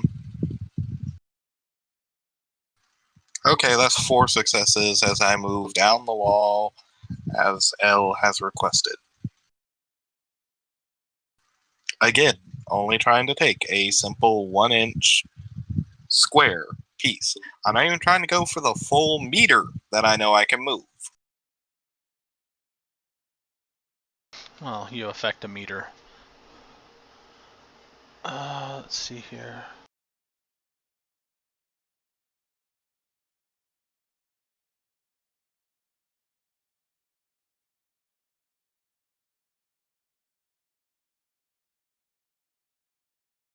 Did that get added to the table?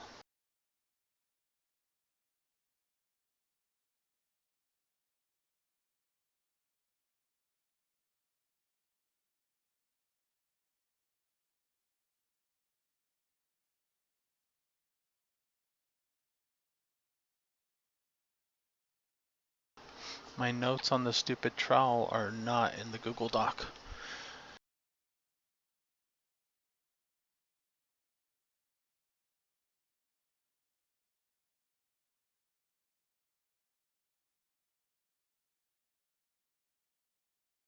Well, how far away did you move again?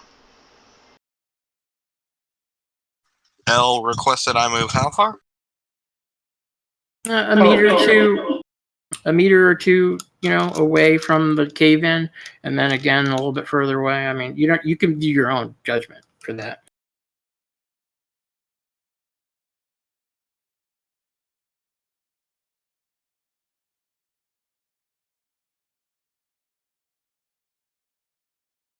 If it helps, he's trying to determine whether or not it's just that cave-in that's affected that way and is weird like that, or if I it's know. the whole. I'm No, trying I to know. figure I out mean, how far away he's testing. I know. I About was 3 feet away from the cave-in. Alright, so about a meter away, you cast the spell again. And taking the tip of this trowel, you can dig it into, it kind of goes right into the stone of the wall.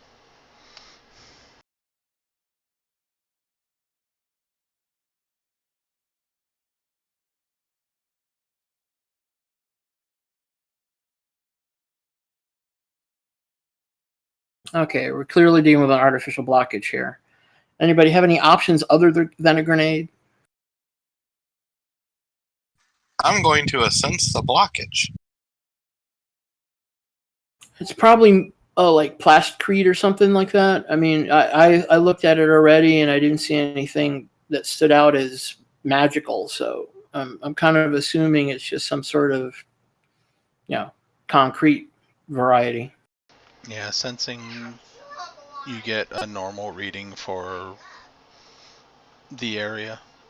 It is not emotional. There's no background count that you know of.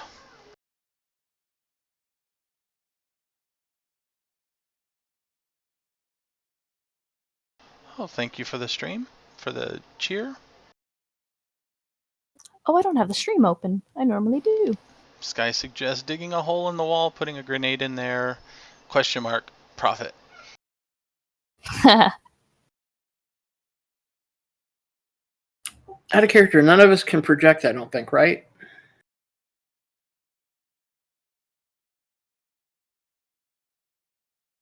Nope. I'm a phys ad, so nope.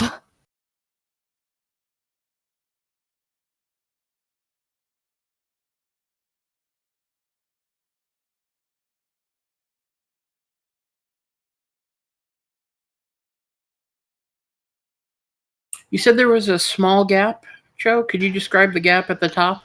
At the top, there's maybe a gap large enough to fit an arm through. Not a troll or an orc arm, but human or smaller arm. It's almost like it doesn't go all the way to the ceiling of the cave. And also on the side, it looks as though it didn't block fully, or loose debris did not come up and seal the gap. Oh, wait. Okay, I missed that the first time you described it. Is it feasible that it is designed to move or withdraw either to the side or down? It does not look like it. Well, of course it's not going to look like it. Nobody's going to make it look like it will do that. But I'm just saying, it says, you said it doesn't like seem to fully meld with one side, right? Right. Okay, so maybe it withdraws from that side. Controls. Let's spread out, everybody, and carefully search the walls and the floor. Look for some sort of loose object or something we can manipulate. Let's just carefully, foot by foot, scour the walls for a little bit.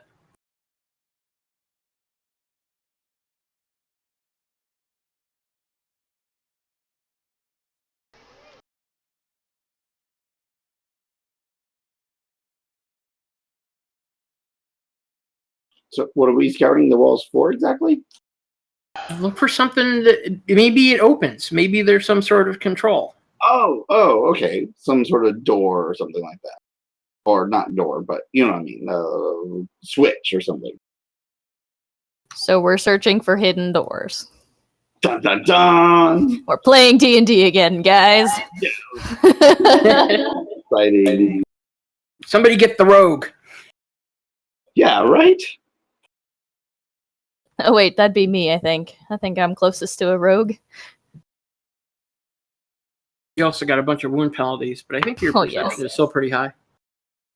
At the base of this cave-in, it is wider than at the top.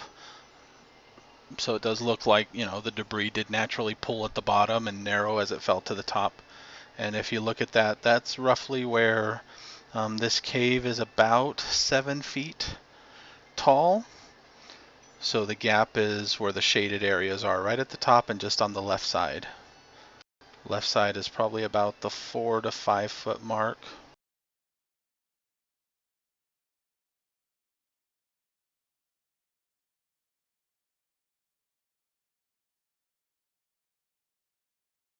Oh, you're talking about the map with the blue and the gray area. Yeah. And we should be inside the bluish area? No, this is as if you're looking down the hall.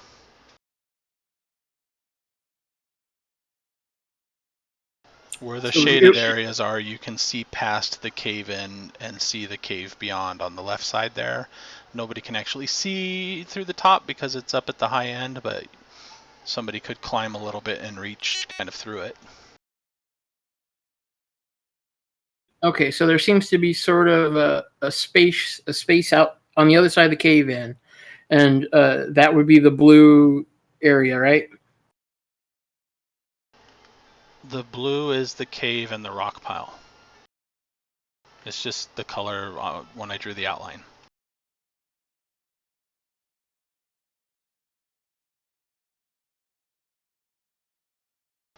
Imagine first person looking down the hallway. You have the outer edge of the cave filled in by this rock slide where the shaded areas are gaps that you can see through.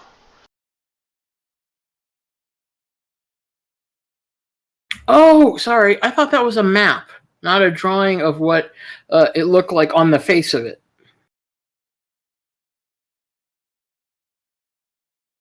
Yeah, not a map.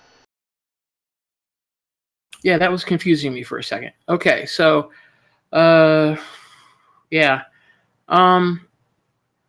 Let's look. I start searching.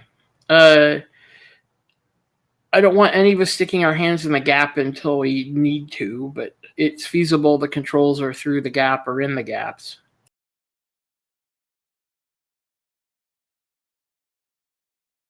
Wait, could I fit my head through the gap? No. Damn it. I'm flexible though. Yeah, it's not that big of a gap. Damn it. You always do that. I never get to use my flexibility, and dog, quit licking my elbow. It's a cat. Get it right. It's a dog. Well, okay. I see where you're going with that. Everybody give me a search roll. Perception, visual. -6. No. Marigold's gonna call back down the hall to them, and she's like, "Do you want me to help, or am I supposed to keep resting?" Don't help Keep us. it. Because we might Rest- run out. Yeah, Yeah, sorry. What? Sorry, Scaly. No, you're fine. Go ahead. I was just going to recommend that she rest for as long as possible. Try to get some of that stun back. I agree. You should continue to rest. Insomnia, guys. But, Actually, does that apply for stun damage, or is no, it I just don't think so, physical? right? Because you only need the sleep for other stuff, right? Or does it apply for stun too? It applies for recovering damage. It's not explicitly sleep. It's for recovering damage. Yeah, it just takes you twice as long to recover. Oh. If Oh, you yeah. don't get 4 hits on the body will roll, which right now that is suck. I think you did dice. last night, so. Yeah, she can sleep. It's before rolling the dice to recover the damage. It's not once a night. It's whenever you roll to recover damage. Oh, so you have to roll it every single time? That you're, even when you're not really trying to sleep, you're just trying to Yeah. chill. It's resting. It's not necessarily. It's not you don't sleep well. It's you don't rest. You never feel rested. It's before you roll body plus willpower to recover stun. The character rolls, and then it goes on to explain how you do it. Yeah, fun. So, let's see. Body and will. We'll see if I can recover any of that. Why is that saying 7? Oh, no, wait. It's intuition will, right? Body will is to recover. That's why. Okay. Do wound penalties apply to that? How do you read that, Joe? It's not a damage resistance test? Hold on.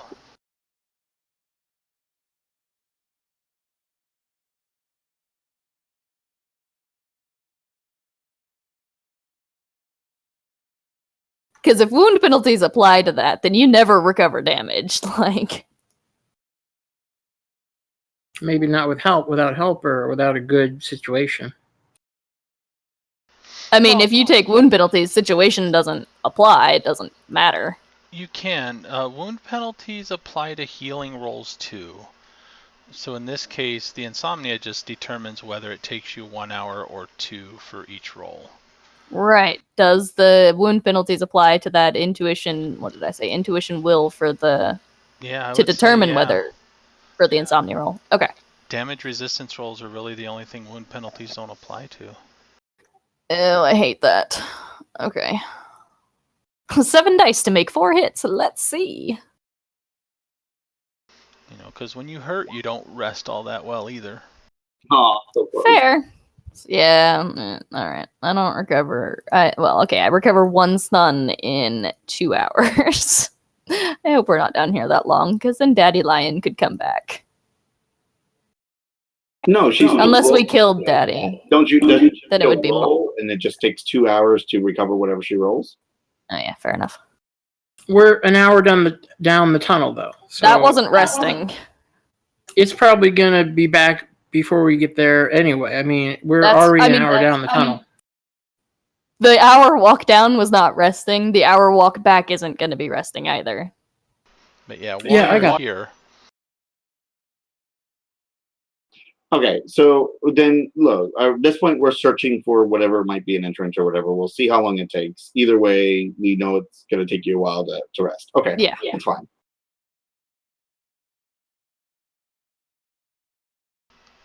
With the 3 that both of you got searching,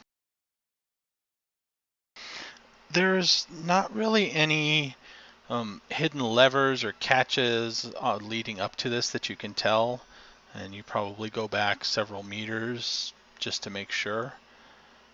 But investigating the thing itself, even places that looks like it should be gravel that is falling into some of these gaps is fused to a solid piece, so that you can't even brush, like, there's a little bit of dust that has settled here that is not fused. The rest of it is all one solid piece. And in investigating the mass itself, there is a in the gap, because it's one of the last places to search, and you don't have to reach too far into it, but it's almost like you would miss it. You know, you could stick your whole arm through here and feel the other side, but just a few inches worth on the one side, there's a small lip, and on the inside of that lip is a button, and upon pushing the button, the whole thing kind of sinks into the ground. Woot. And when it sinks into the ground, it sinks very smoothly, like a electronic security door type thing. And as soon as it sinks into the ground, there's probably a 2-meter wide hole from front to back of this mass at the bottom, because it does pull out like a normal cave-in. But the floor panels kind of close right above it.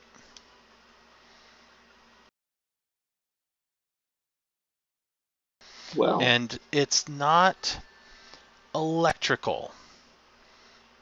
The whole time it's moving and these things are happening, it is a mechanical thing. You can actually hear gears grinding and parts rubbing up against each other and things like that happening. Naturally, making it unhackable.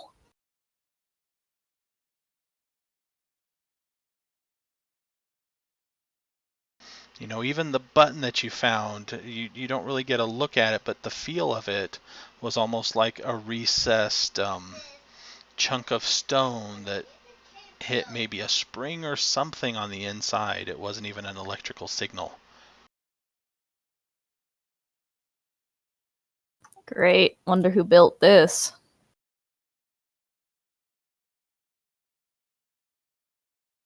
But you have an open cave ahead of you now again.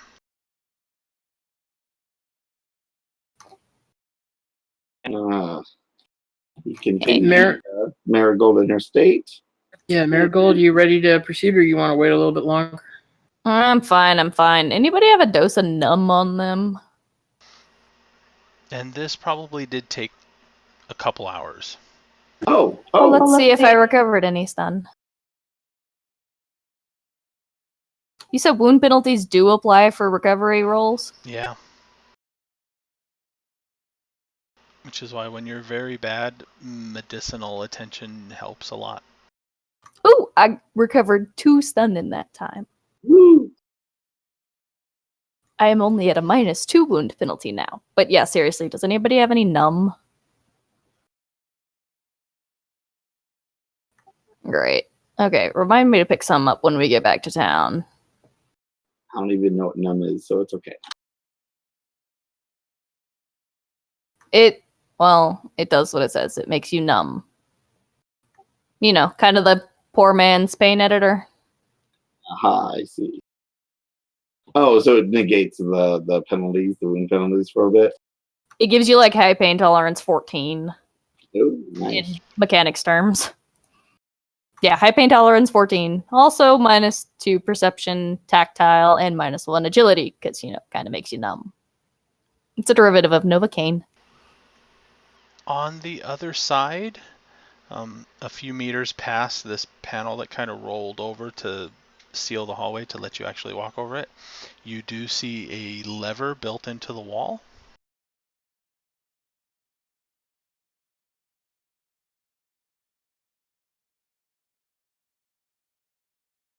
And beyond that, everybody can give me a perception check.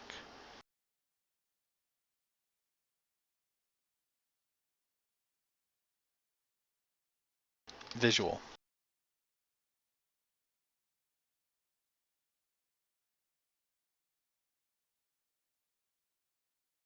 One.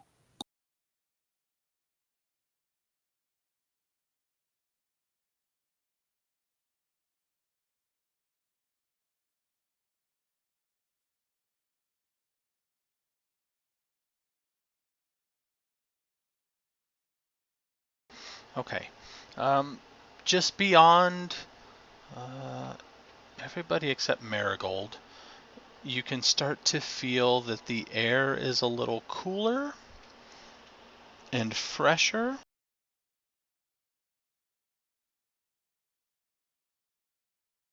Air conditioning, maybe? Of some sort, yeah. Wait, they got central air down here? It does seem to be moving, so it's not staying warm and stagnant.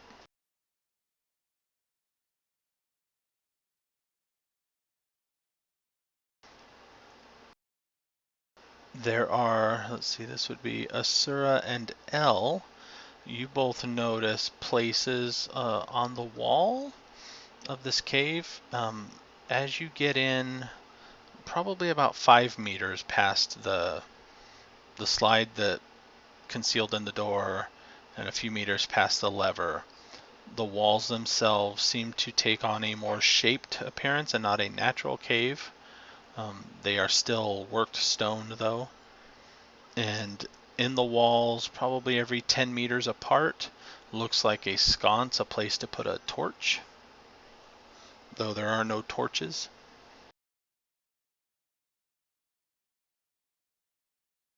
Is the wall above the sconces slightly burned, like torches were, like there was soot on them from the torches?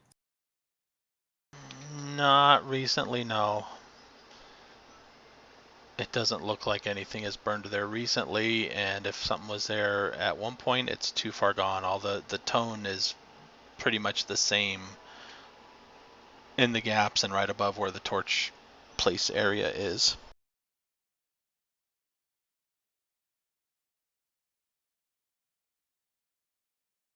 And at this point, does anybody have any quickened spells? Or active magical sustained spells going on? I do. Foci. And I just remembered I need to make a die roll. Actually, would any of my foci be active?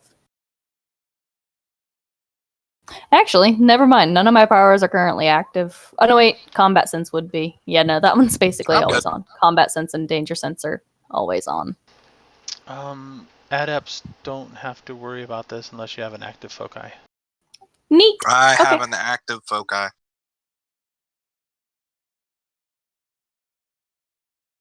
Oh, the combat sense isn't a foci. That one's active. My enhanced reflexes is still in a foci. I was talking about mine. Okay. So after about a half hour of walking, oh no, not even that far. Probably about 15 minutes of walking down this cave, Adranus and Marigold run into something that's not there, where everybody else just kind of passes right through it. Ooh, astral intersection. Fun. Not that Marigold even knows that term. Well, you're not forced through it, so. Well, yeah. I just drop the spell and turn off my foci and walk through. I could roll her 1 Arcana die, see if she figures out what's going on. She's in a lot of pain, and this is weird.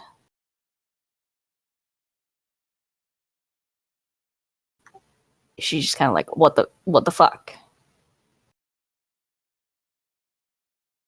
Yeah, and after, you notice Adranus hit that same thing and stop, and then a moment later he walks through with no problem.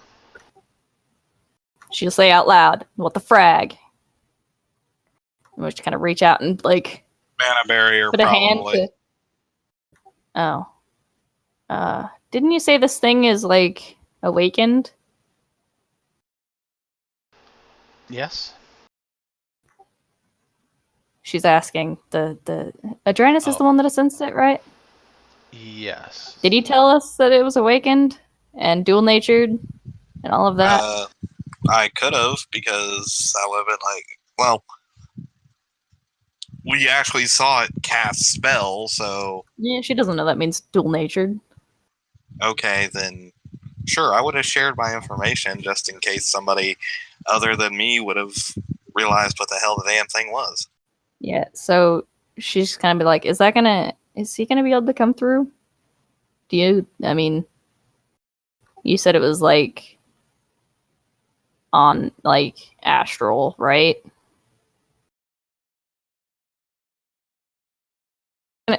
Sorry, I keep talking and not pushing my push to talk.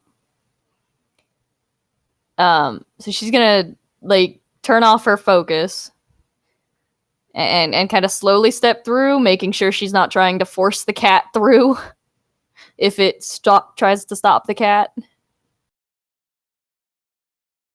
Can I bring the cat through with me? Or am I gonna have to, like, actually fight the barrier? Okay, good. That's okay.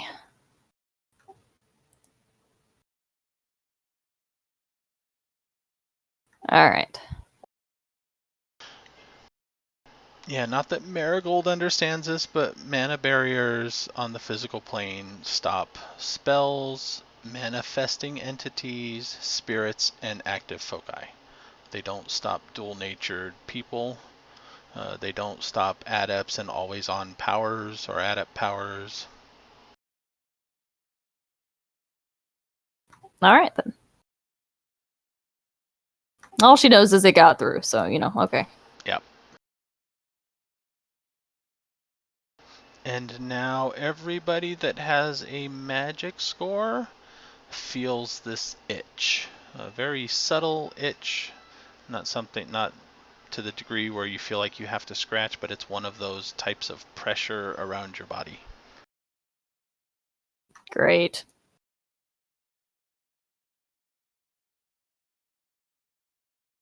And for the layman, that is a -2 to any magical things going on. I don't like that. My magic is effectively 0. Right, You are now on normal. Enjoy it affects adepts weird, actually. Yeah, it's a skill penalty. Yeah. If it worked the way you'd think it works, like affecting your effective magic score, that would be actually make backgrounds horrible. and bad. Well, the funny thing is somebody actually looked up the way it's written, and it was explained to me that your magic rating is dropped, but if you cast a spell and you cast it over certain effects, then you get you get extra hits. Like you spend reagents to get extra hits. It deducts from the hits first, not the force of the spell. No, yeah, it doesn't change the force of your spell at all. You can still cast whatever force you want. You're just taking penalties to that casting because of the background count. Yeah. And anything sustained when you walk into it, if it is equal to or less than the background count force, drops. Yeah. Right. But other than what I that, you was just saying take penalties to the casting. Yeah, which actually I'm probably not going to recast it right now because it's, well, I think I might need it. I don't think I'm going to recast it, but I will. Never mind. Yeah. Leon, who has never displayed any magical talent or ability at all, despite somebody sensing him and knowing that he has a magic score, begins to react as though shivers are running down his spine.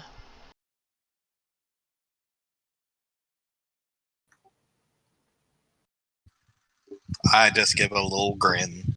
Marigold kind of looks at him. I And thought there was something magical about him last time he played. that's, yeah. Somebody First- has sensed him, but he hasn't done I anything did. magical. Marigold to kind of look at him, squint. Not that she can sense or even perceive. Actually, I don't even know if she'd put it together. He's She looking was around- gonna ask, like first time in a background count, kid? Yeah, he's looking around kind of nervously and shivering as though he's cold, even though it's a nice, comfortable temperature in here.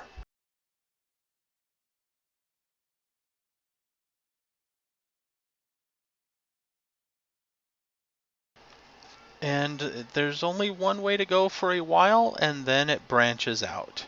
You hit an intersection to where you can continue straight or turn left or right. It is dark around here except for the flashlights you have and the soft glow of the kitten.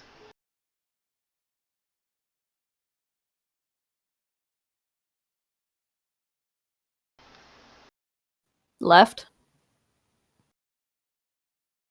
Sounds good to me. I mean, that's what they say, right? Always left? I Sure, don't know. let's This do place it. is basically a maze, right?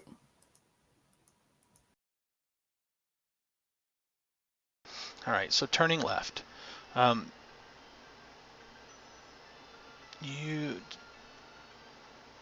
Does anybody have direction sense?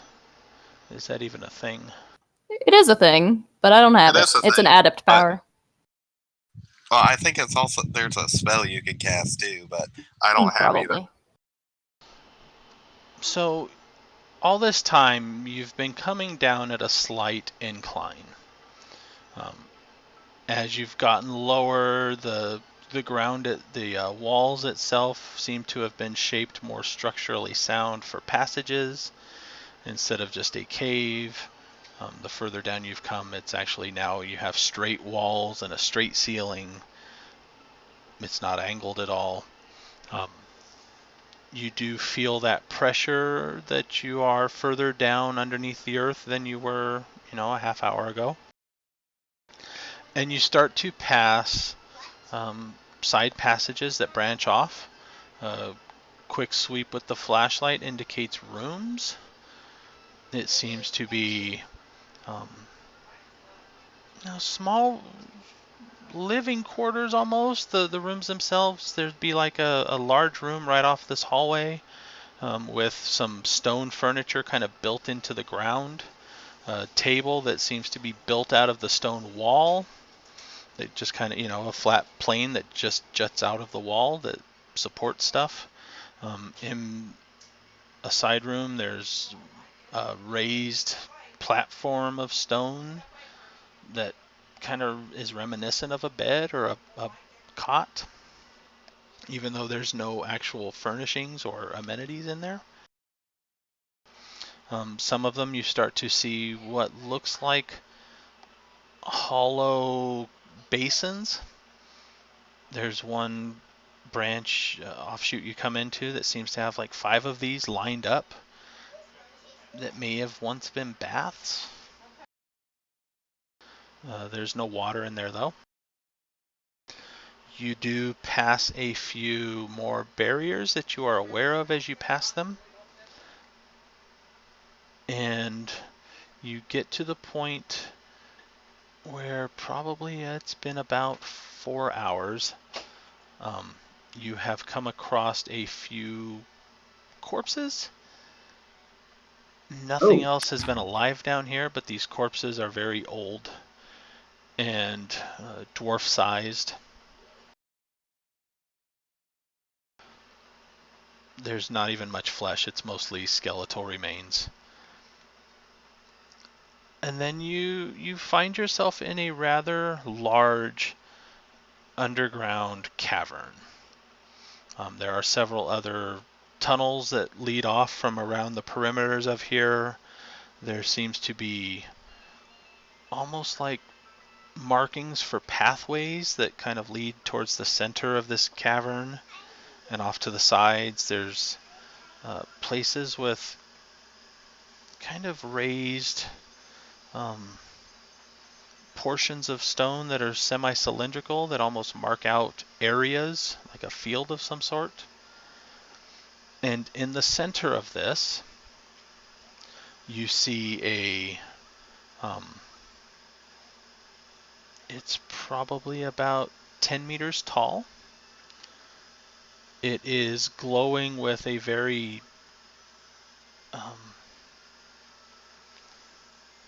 almost like a black light. You know, it has that radiation of light to where it lights itself up, but not really anything around it. And it's this stone black obelisk or monolith. And you can almost feel it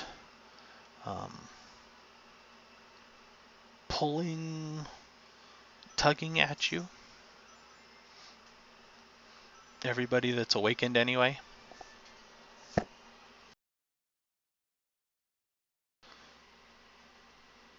And at its side is a like a stone pedestal with a very large book.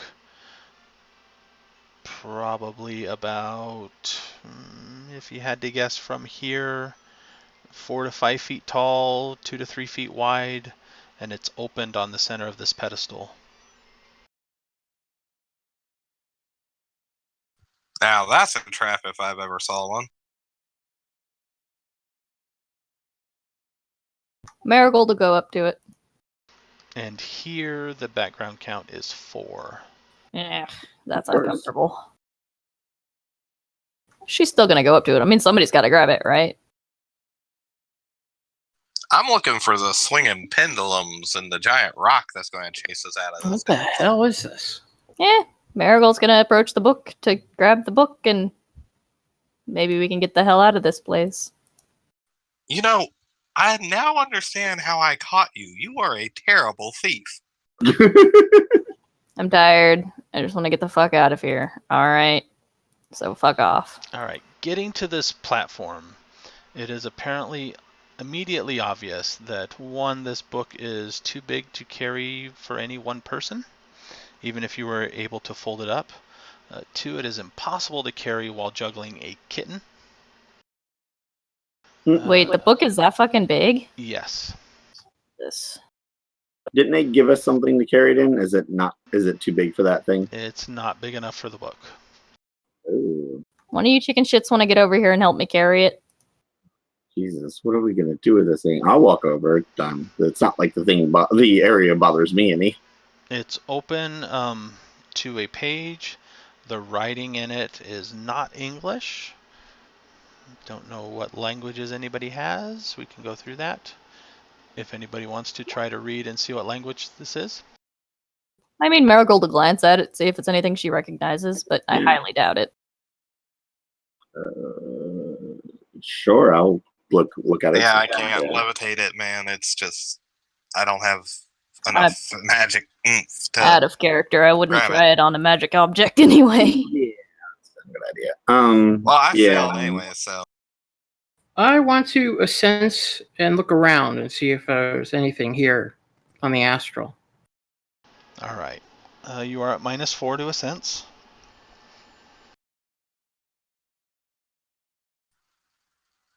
But just astrally perceiving, you can see the representation of the background count in the air. It's almost like a haze or a fog almost. Actually, I'm going to sense the background count. I think you can do that to determine what it is. The mood or the shading, I guess is the term. If it's aspected, it'll give you the aspect. Not every background count is aspected. How many successes do I need for that? I think that's the 3-hit one. Oh god, what is that one? I forget the exact wording of it. The same one that tells you like what kind of the spell is being sustained, if a sustained spell is there, I think. Which I believe is 3 hits. Class of a magical object or something. Yeah, would a sensing be affected by background count? Yes. Mm-hmm. But it's only a magical skill. It isn't related to magic. It's a magical skill. Basically, you're dual-natured while you're doing it. While you're dual-natured, you take that penalty to everything, if I recall correctly. Yeah, and you have to actually see through the haze in order to properly sense. And what if I'm looking at the haze and I'm not in the -4 area? I'm actually backing up and looking into the -4 area. You can't back up far enough. Unless you get on the other side of one of the barriers you passed. And then you can't sense through a mana barrier, so. Accept it, move on.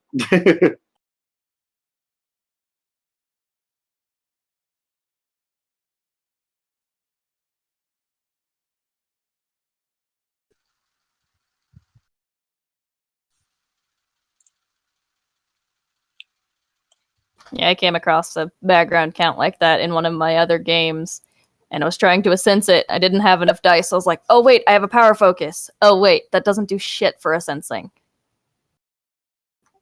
That annoyed me. Yeah, as I said, it's one of those things I always find funny is it's a magical skill, but it doesn't relate to magic at all. It doesn't use the magic attribute. If I used Arcana, I'd be at a -6 penalty because it's a magical skill. Arcana is not a magical skill. It's listed as a magical skill. Is it? Yes, it is. But you take the penalty. You take the penalty because you're dual-natured while you're a sensing, and while you're dual-natured, you take the background count penalty to every action. Yeah, it's weird. Arcana is logic plus your skill. Okay. And its limit is your astral. We can discuss this afterwards. Sensing is Let's continue. Intuition. Yeah, let's give it up. Moving on.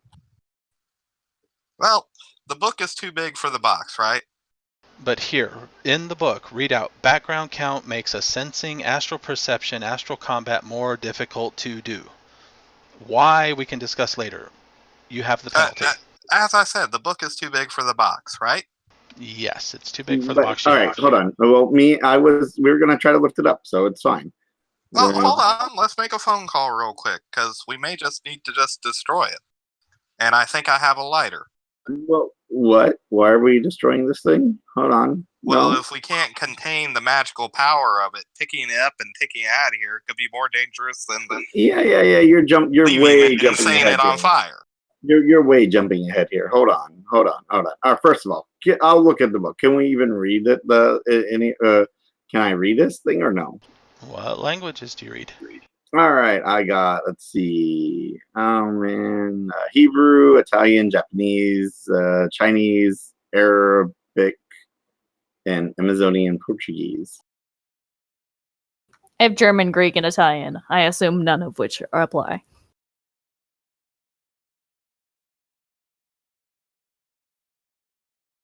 Arabic, German, Hebrew, Italian, Orzet, Russian, Sicilian, Turkish.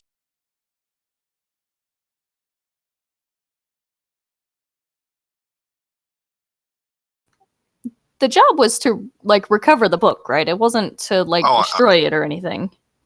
I can also decipher Egyptian hieroglyphics. It was to investigate the book, find out what was important about it, and possibly recover it if possible. Okay.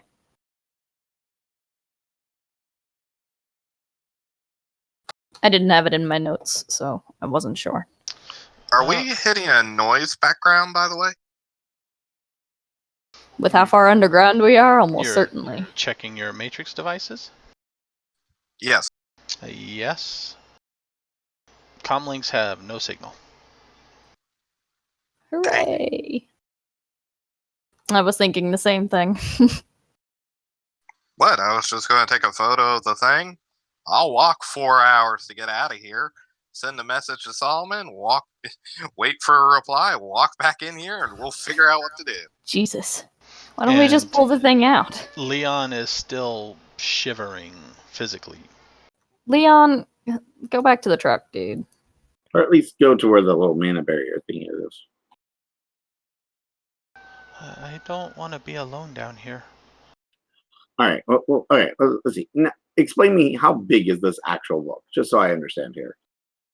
All right. From the bottom of the cover, if you were to stand it up on its side, is about 5 feet tall. Jesus. From the spine to the edge of the cover is about 3 feet tall. So opening it up, it's like 5 by 6. Well, let's fucking close the thing and drag it out of here. Between two of us, probably. Right. And you said none of us could read it, right? None of the languages I've heard so far. Okay. As much as I'm interested in the book, I'm still more interested in the surroundings first. Examine the bodies. The bodies were in some of the rooms you passed on the way here. Oh, I thought you said this area had some dwarven bodies in it around the obelisk. No, they were in some of the side rooms. Okay, so what's immediately around the obelisk then? A clearing, kind of like a raised clearing slightly. The pedestal that the book is laying on, opened on. Kind of like almost like a yard. There's no grass though, it's dirt. You can see the remains of old tree that was once there, but it's just kind of crumbled and fallen. So you can almost make out root structure that was once powerful.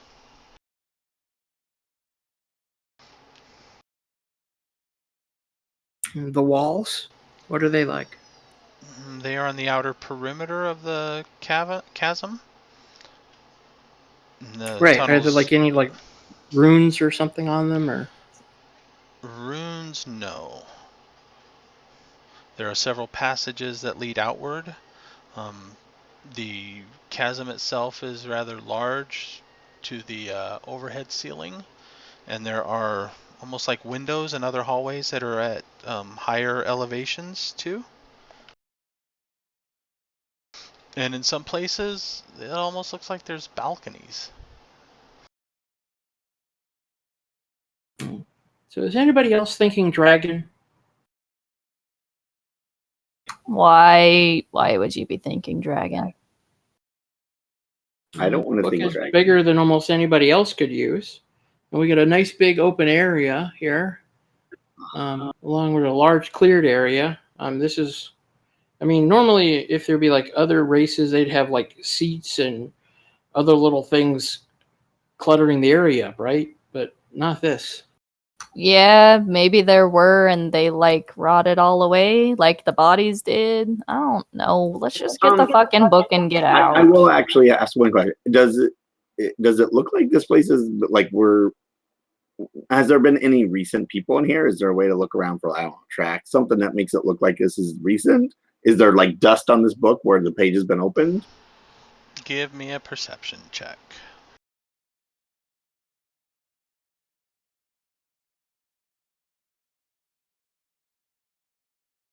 3. You do indeed see where it looks like the dust on the ground has been disturbed. And the book itself, you can see a section that seems to have been wiped free of dust on one of the pages. Actually, on the page that it's open to. You just didn't notice it beforehand because you're looking at the words, but this is on a area of the book that is not as easy to see just from standing. You kind of have to walk around to the other side, and a bad angle to try to read it because you'd be upside down looking at it. But there's a spot that looks like somebody wiped free of dust, and it almost looks like there's a hand-drawn map there. Wait, in the dust? In the dust, no, on the page where the dust was swept free from. So as big as this book is, you would have to, it's laying mostly flat but at a slight elevation on this platform, right? So if you're standing at the bottom so that you could read the book, it's about 3 feet high. On the far end, it's at about 4 feet high. There's at an angle. So walking around to the back side where it's higher and you're looking at it upside down, somebody has wiped dust from the page up there. And what they revealed looks like a hand-drawn map on this page. Oh. Okay. We'll record the map being number 1. But the dust on the ground that has been disturbed is up on this side, so somebody has walked up here. There's a small layer of dust around, very slight, so it's probably been a couple weeks since this happened, maybe. Okay, so not like recent. Not within the past few days, no, but then again, there's also some air circulation too, so it keeps dust from building up. So the dust that was here beforehand has been here for a long time.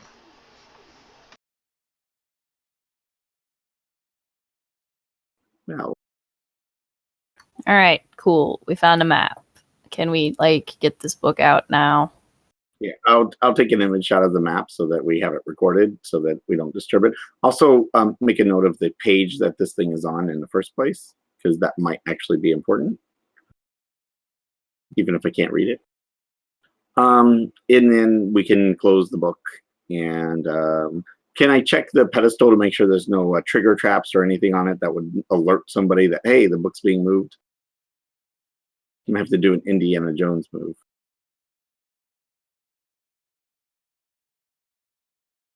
I just don't want things like, lifted up and, hey, look, everyone, Do you all the have a doors closed knowledge up. of mechanical traps or anything like I don't.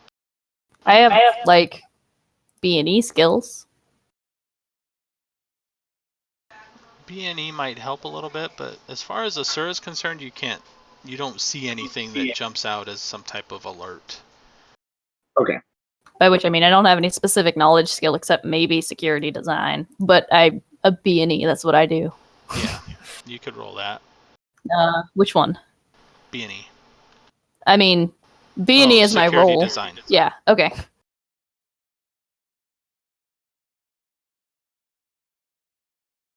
Three hits. Because there's pressure plates are pressure plates regardless of how you look at it. Yep. But this book seems to be unsecured. There doesn't seem to be anything obvious that would move or anything like that. The pedestal itself is pretty solid. All right. Nope. We're good. Okay. Oh, So I think who was it that was helping me lift this book? Asura? What are you doing with the cat? Well, see, she's going to shift it to her fully meat arm, and she's going to attempt to like lift this with her half cyber arm. Wait, do I have something I can use for a leash? Let me see.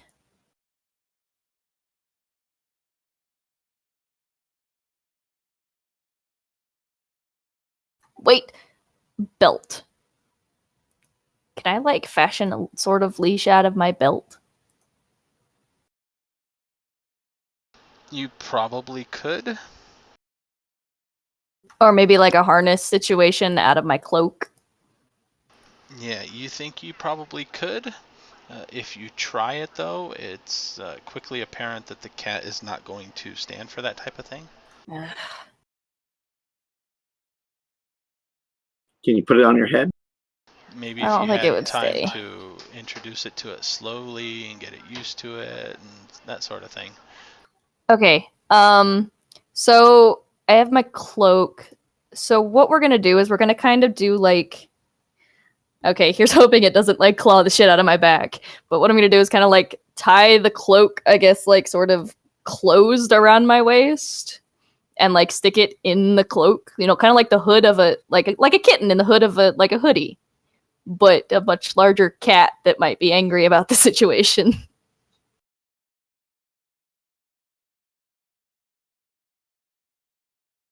How does he take it?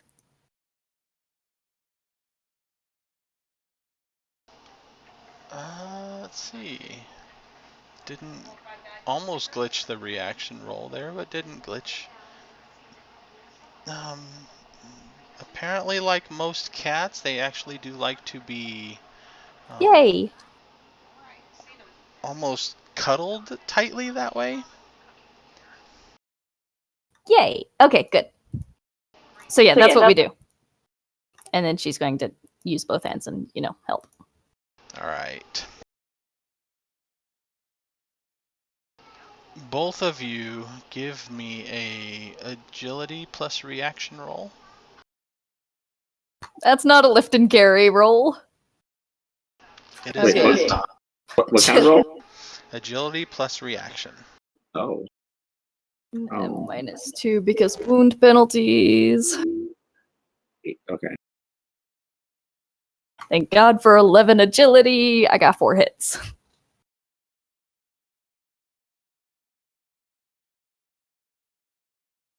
Damn it, what did I miss?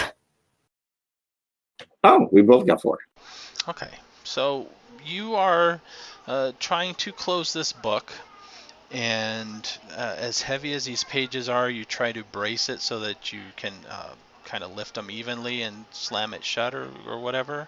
But as you start to lift it, the brittleness of the book starts to crack on the covers, and the 4 means that you can actually stop before you cause damage to it. It doesn't look like this book will be movable safely. Okay. All right. Well, it was recover if possible. At the moment, that's not possible with the gear we have. I have a question. Can I just lift? I'll take a shot of the pages that's on. I think I already did that anyways, just to record the pages. Like a picture. Sorry. But can I actually just lift a page and turn it without it crumbling to dust, or no? Yes. 1 page at a time, and you can practice this. If you can like get an edge up and kind of maybe slide your whole arm or something else that's long and flat underneath one, you can carefully fold a page over. Oh my god, this is gonna take forever. We can use the back of Andreas, my we need shield. your, or not Andreas, Ascalon, we need your sword. No, we can use the back of my shield. Yeah, that worked too. The shield is not flat though. It's got a curvature to it. It would provide more support than the sword blade. Yeah. It just takes a little more effort to get it under there safely.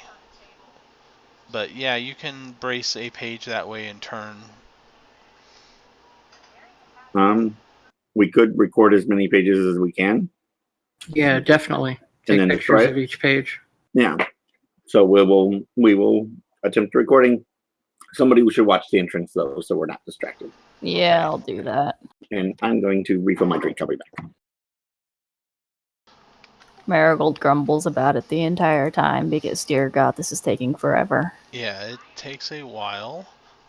However, as bored as Marigold is, after 2 hours, you can roll again to see if it takes you an hour or two. Ooh.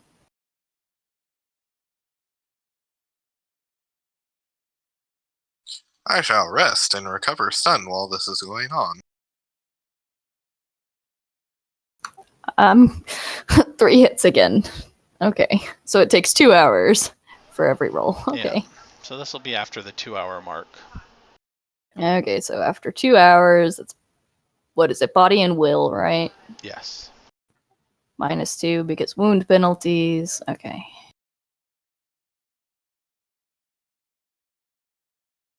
I recovered 2 more. Okay. Now this is damage resistant, so no wound penalties. I need everybody to give me 2 body willpower rolls.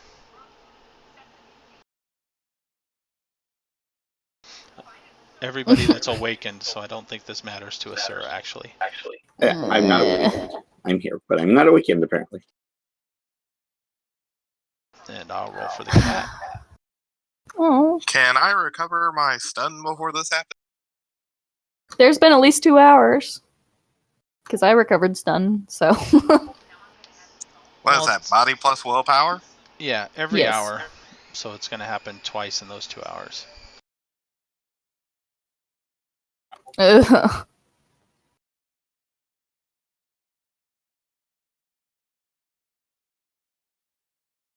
Oh, mine was actual physical. That's not healable yet. Okay. Well, if we hadn't walked into the giant, oh, you suck at magic thing, I probably could have healed you.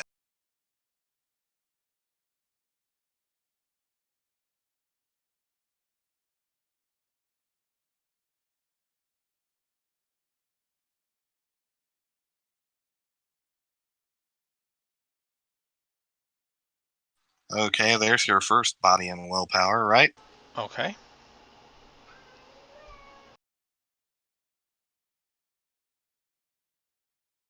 And there's the second. Okay. I got 2 and 1. And what is it to recover stun? Body and will. Body and will. Oh, okay. Same And as that's- what you just rolled. Oh, yeah, but he wanted me to do the die roll for this awaken stuff. Yeah. I don't suppose my, like, mystic armor or anything helps, does it? No. Okay, I'm stun free. Okay. So let's see. 2. I see a 2 and then a 1 for Marigold. I see a 5 for L. I don't see a second roll.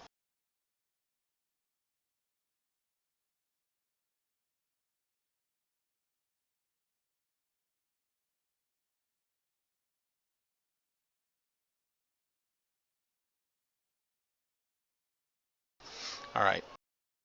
So Leon was fine. The cat was fine. L and Marigold. While you're there, I explained you feel this tugging, almost like a sapping at your will. The first hour you were resisting 1 stun. The second hour you were resisting 2 stun, which both of you only got 1 hit, so you both take 1 stun. God damn it.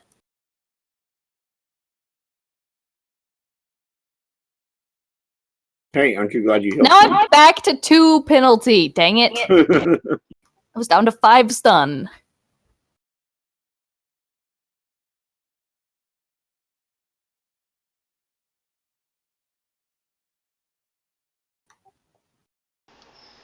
And when it's not a sudden thing. It's over time. You feel it's almost like something is purposefully agitating you, or you get that feeling when stuff is just draining at your tolerances. It's not necessarily a physical thing. It's just this force, and the obelisk seems to be the center of this tug.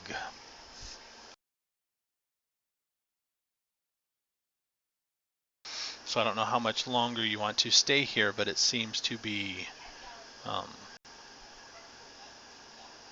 tugging harder the longer you stay. And I don't care at all. Don't notice it at all, right? You don't notice anything, no. Okay. I'll just keep on going. Yeah, can we like hurry the fuck up and get out of here?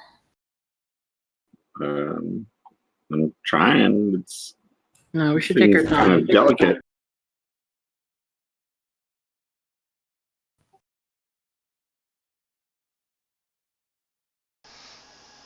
And once this saps you once, you can't really rest with it anymore. Fuck. Yeah, alright. Hey, Leon, you want to come with me? I'm heading back to the truck. Yeah, I don't feel good down here. Yeah, you and me both, kid. And he looks pale. Yeah, come on. Hey, you need a... what do I got? You need a pick-me-up? What would help? Don't give the kid Kami. Poor kid. Jazz might be a good pick-me-up. Just jazz him up a little bit. What else do I have? I mean, you feeling like you need like a stim patch, kid?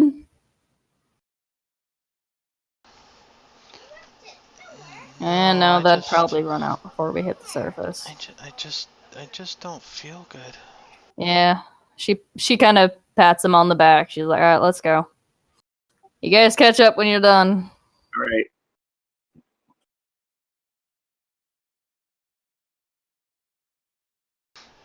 All right, so it's probably gonna take. Are you trying to get recordings of every page? How long is it taking, like on a per page level, to change it, to turn the page, and to get a picture? Probably about a few minutes, because you do have to, lift the page slowly because they are brittle. And once you get the pages over, it doesn't take long to actually get scans of them. Can I estimate how many pages there are based on the thickness of the book? Several hundred, and it was open towards the middle. So all the progress to go in one direction, you're then going to have to reverse to get in the other direction.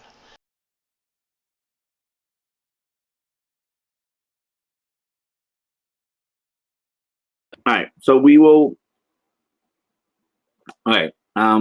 How long did it take before they started to feel that thing and that kind of? And how long did it take before Marigold left? Let me clarify that. About 2 hours. Okay, so we already been. So that's quite a bit that we've actually gotten for those 2 hours. Yeah, you've gotten several pages already. But judging what time did that put at it? Going in one direction, it'll probably take you, say, another 2 hours to get to the front of the book, if you were going towards the front of the book. And then without having to scan it, it'll probably take you 2 hours to get back to the middle part, and then another 4 hours, well, no, maybe about an hour to get back to the middle part carefully, and then another 4 hours to do the back half. Yeah. What do you think, Al? Do you think we can get the whole book? Oh, I probably can't be here that long, but well, let's try to get at least to the front. Okay. Yeah, we'll stay at least to the front, see how everyone is, see what time it is, and then we'll make a decision from there. Okay, so 2 more body wills. This will be to resist 3 and then 4.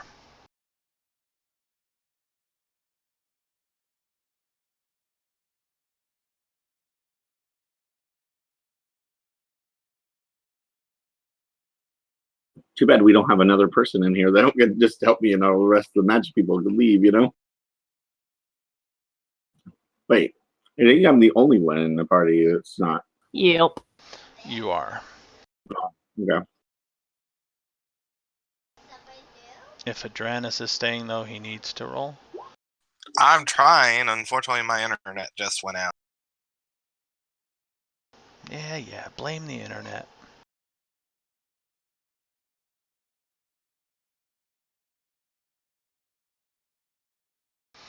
Alright, so the 2 hours to finish the front of the book, L takes 2 more stun. The 1 to go back towards the middle, you're fine. That would have been 3, Wait, 4. why 2 more stun? I got 5 successes, then 6. What was the... Oh, the 1 was the previous roll.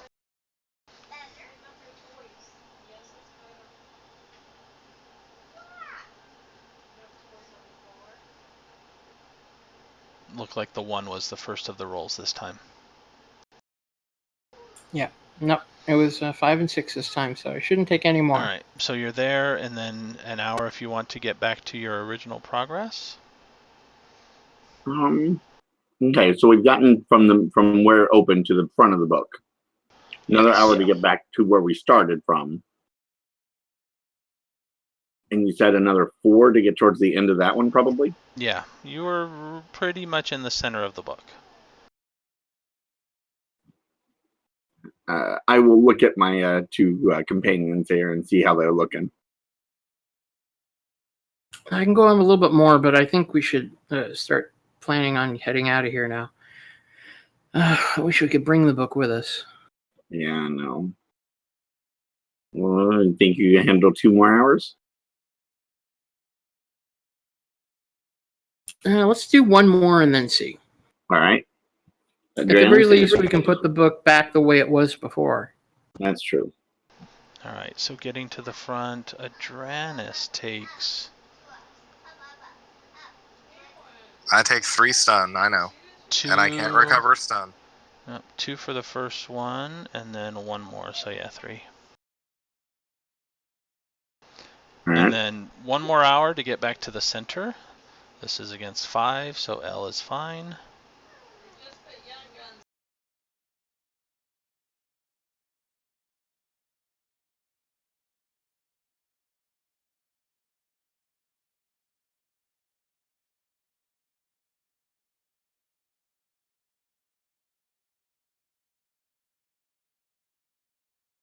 Adranus might be fine if he rolls. Aha, there he goes. Oh, took some. And then 3 Guys, more. I have to hand type this stuff because unfortunately my laptop is not connecting to the internet. I'm having to do this on my tablet, which doesn't give me the option to go, oh, let me roll that last roll I had. I mean, Alright, so Adranus is not looking too well. When you I'm at guys... 6 stun. What? I am at 6 stun, correct? Yeah. Yeah, I've been at 6 stun before. that's still not Yeah. not great. I mean, There- think about it.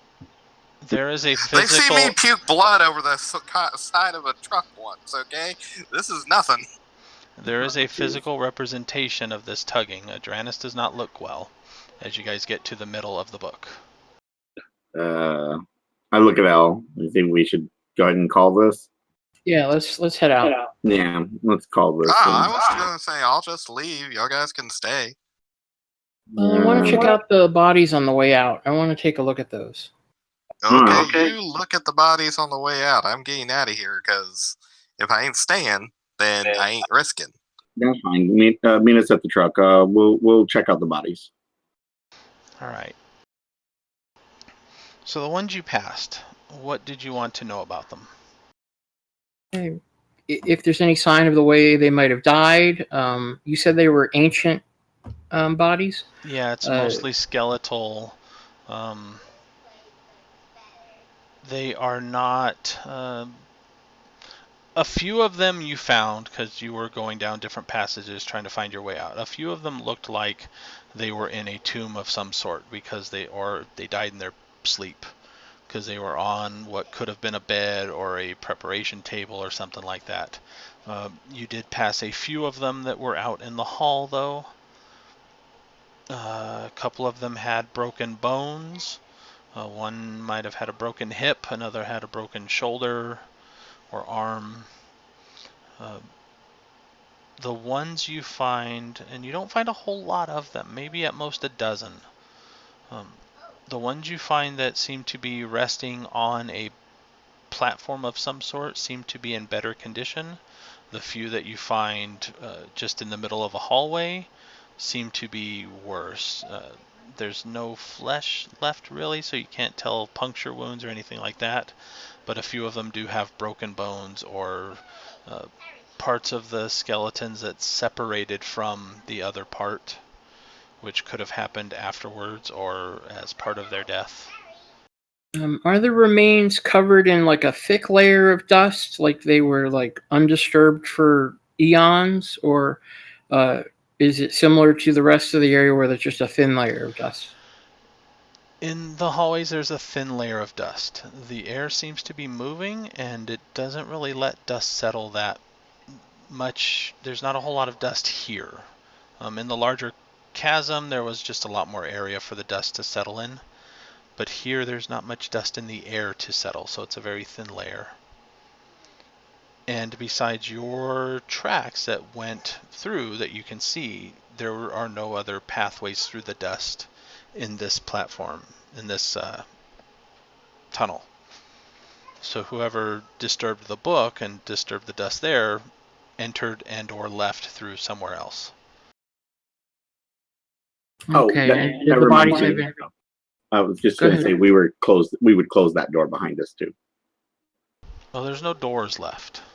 Oh right, it had a button. There's no way to close it from the inside or the other side. Oh, okay. Oh, the rock slide? Yeah, the rock slide. Is there? Can we close it back up when we leave? You can try. There was a lever. Yeah, I would have tried. Did the bodies have any personal effects of any kind that they were buried with, or if they had it on them when they died or something like that?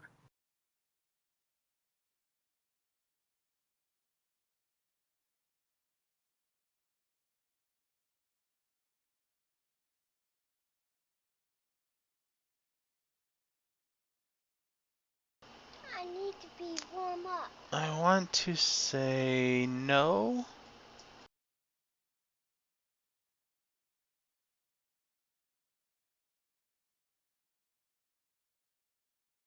I was gonna say, if it's been so long that the corpses are that desiccated, then it's probably a good bet. No. Ooh, L. I just thought of it. If there were bits of gold jewelry or something like that, they might have survived. I don't know if there's anything. That's true. L. Should we destroy that book?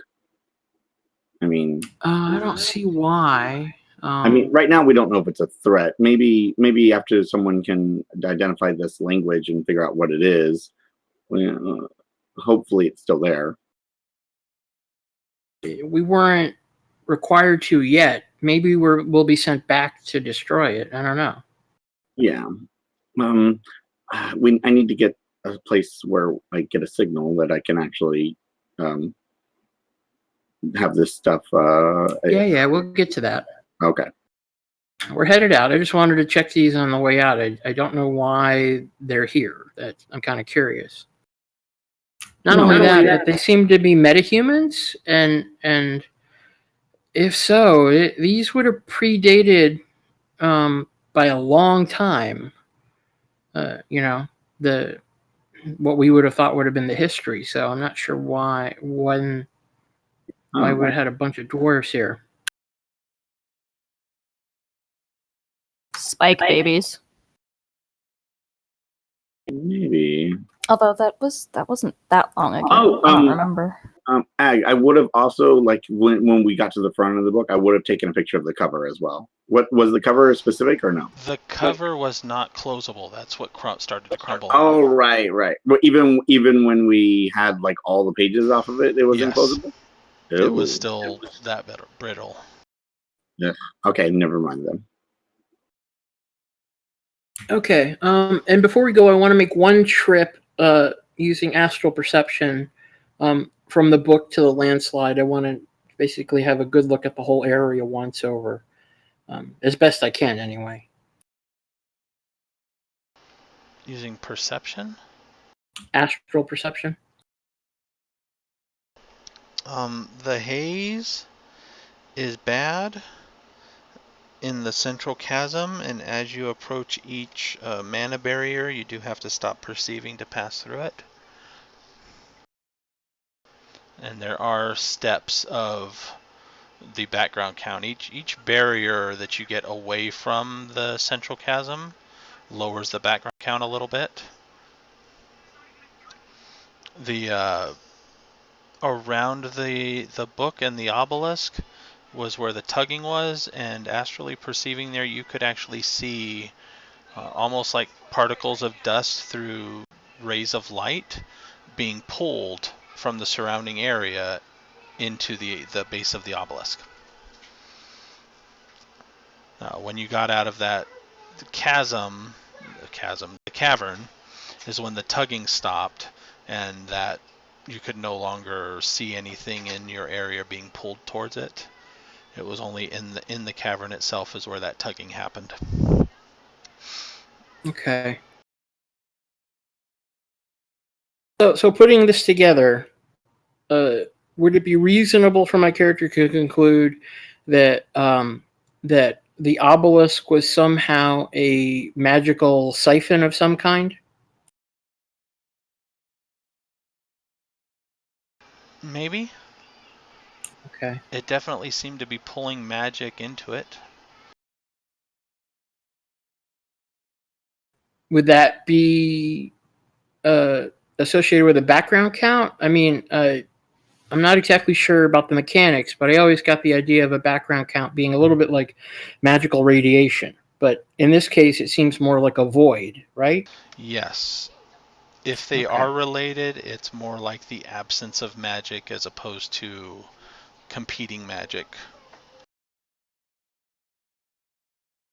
Yeah, maybe that's why the book lasted as long as it did. Okay. Is there any sign of the mana barriers construction? I mean, is there like, because like I know you can build mana barriers into walls and things like that. Does it look like these mana barriers had an actual physical counterpart? Looking, since you're perceiving then on this trip through, you can find, you can obviously see them as you approach them. And in the surrounding stone, there seems to be a very thin gap in the stone construction of the wall itself, the cavern. And that gap is sealed with Aurichalcum. Wow. Okay. Which seems to mark the different mana barriers.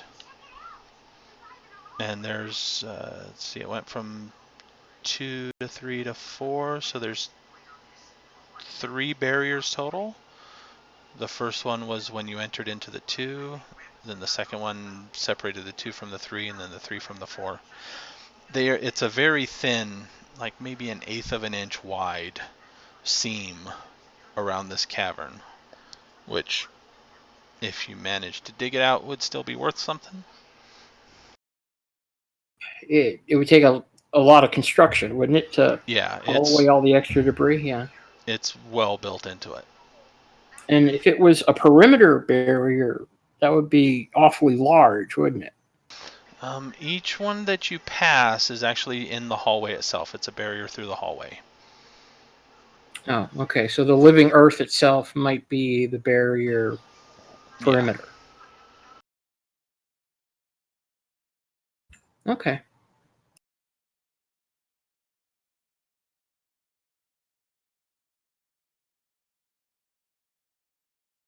And then getting to the lever, you can actually play with the lever. It seems to be there's a few states. One of them from this side of it, if you pull it, it will slowly start the process of where the one panel kind of rolls off to the side, and then it comes up into place and locks. And then there is a timer as well. You can flip it the other way and it'll roll back, recess back into the ground. And if you go far enough away, it actually doesn't start rolling until about a minute afterwards. Interesting. So it's got a delay if you needed to get out. But for the most part, it's meant to be activated on the inside. Okay. So, like, keeping something out? Yes. Okay. And the way in was a matter of luck finding it. I assume you guys, once you get out, again, try to play with it, and it's hard to find where that indentation was that actually triggered it from the stone itself. Knowing that it's there, you can find it again, but it actually takes some digging into, because it's not a very intuitive place that you would feel around for naturally. Okay, fair enough. All right. We done, Al? Oh, yeah. I mean, we should watch out for any of those lion things on the way out. But Yeah.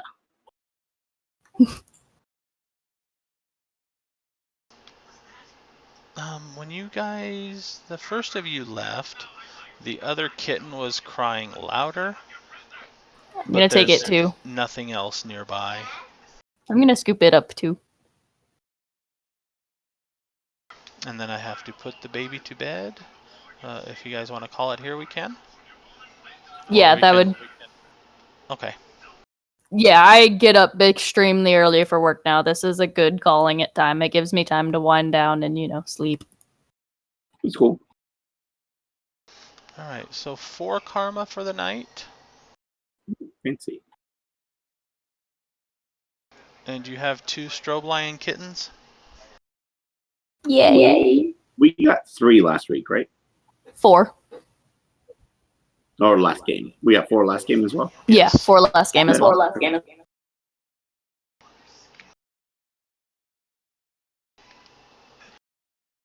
I completely forgot to take any notes this session. Luckily, in game terms, not much happened. Killed a lion. Found the book. Took pictures of the book. Got baby lions. Yes. Anybody want the second one, or am I keeping them both? We can come back, take photos of the rest of the book, and then leave. Well, first let's have the ones that we have examined to make sure we know what it is first, because it may be just pointless gibberish and not something we're worried about. It may be we just important. gotta hope the book was not like the books in Doctor Strange, right? Yes. Where the warnings are at the end. Yes, exactly. Let's hope not.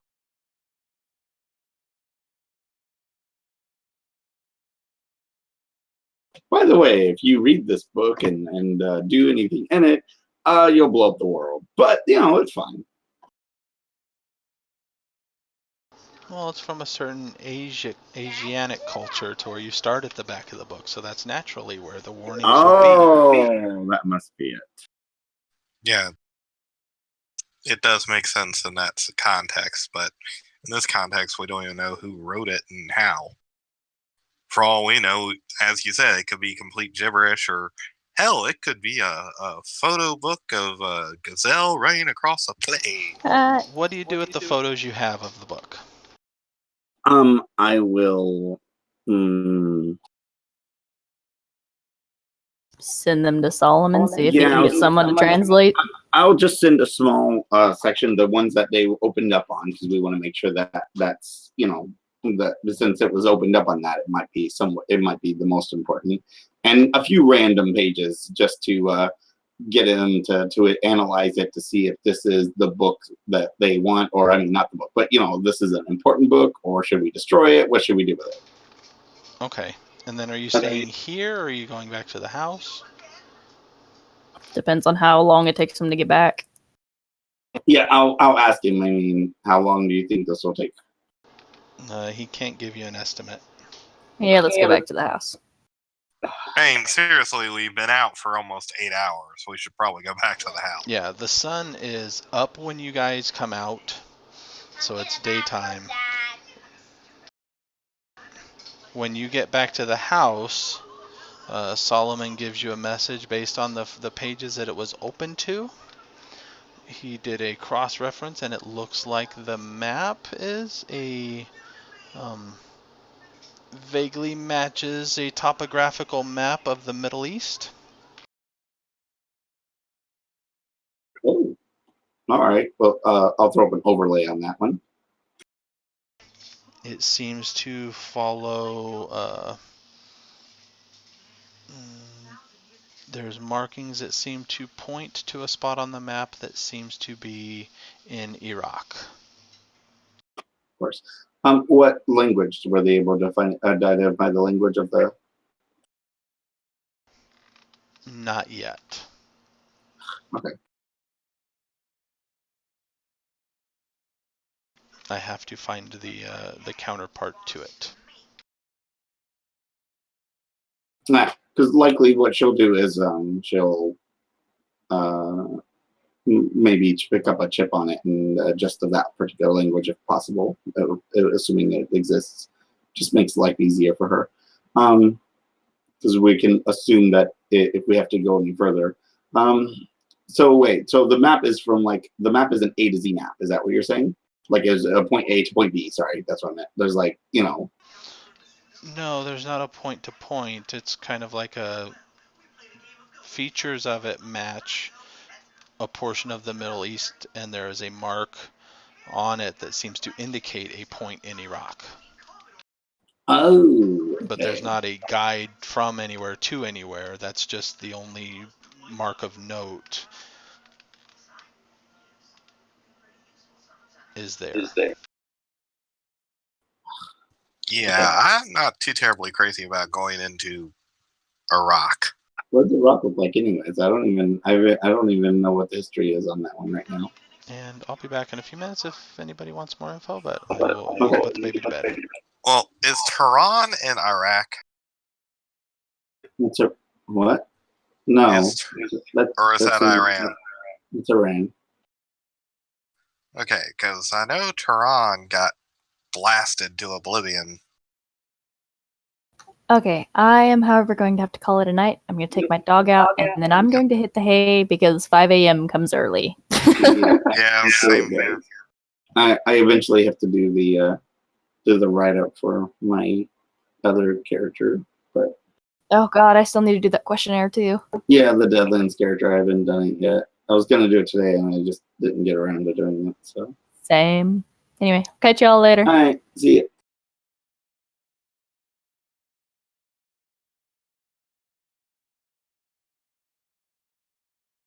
Well, Oh man, I'm gonna have to hold on.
Yeah, the only thing I could find was it's still ruled under a dictatorship. fun. Yeah, there's not a whole lot. They didn't really write a whole lot about Iraq. there were a lot of events that went on in the Middle East that were not centered on any one country. Like there was I think it was a new prophet was found, or a new leader, a new spiritual leader, not necessarily who was Islam and was trying to raise up the second coming of Islam or something like that. Turned out he was either a bug spirit or a shadim, and he was killed because everybody thought he was some holy man and he was just a fraud. Tehran got blasted by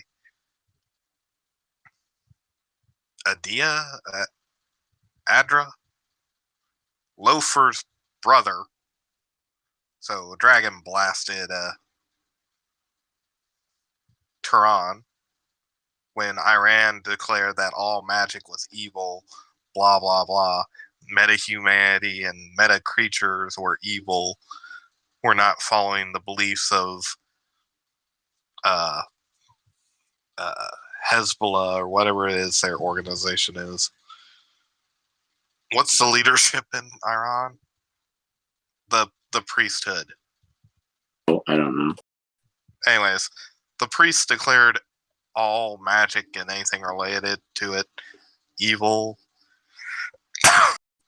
threatened to destroy anybody or anything that was not of humankind type thing. And I think Adia was like just waking up, heard this announcement, and was like, oh really? Burn. And then they were like, oh. And then he actually gave them a chance to like repent or something. And then he, like a whole day, it's like, hey, y'all guys repent. I'm not going to blast you off the planet. They said that his fire was not all that frightening, that they would withstand any attack, blah, blah, blah. And so he came back around for a second pass, and Aiden, that's his name, Aden. He came back around for a second pass and blasted him off the planet. Fun stuff. So yeah, there's been all sorts of weird happenings in the Middle East. Like Syria tried to attack Israel. Israel blasted it into the Stone Age with nuclear weapons. It was called the 10-second war or 10-minute war.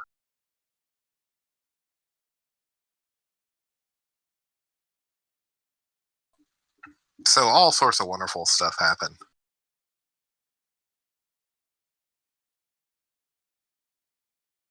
Well, okay.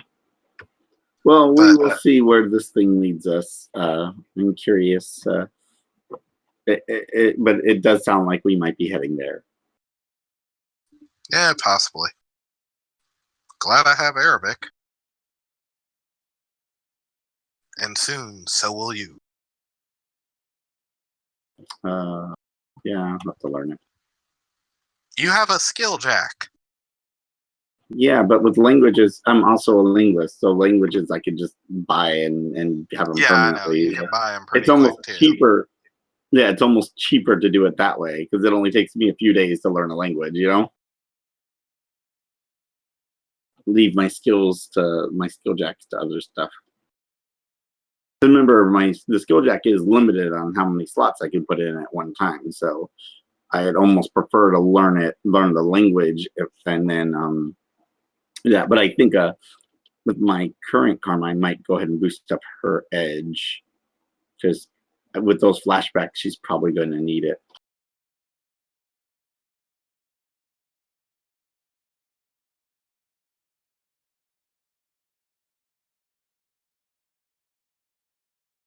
I'm surprised no one even asked her about her flashback, or that's technically the first one she's had since she's been with you guys, I believe. Yeah, but we also don't know if that was just a side effect of a power the lion used on you. I guess, true.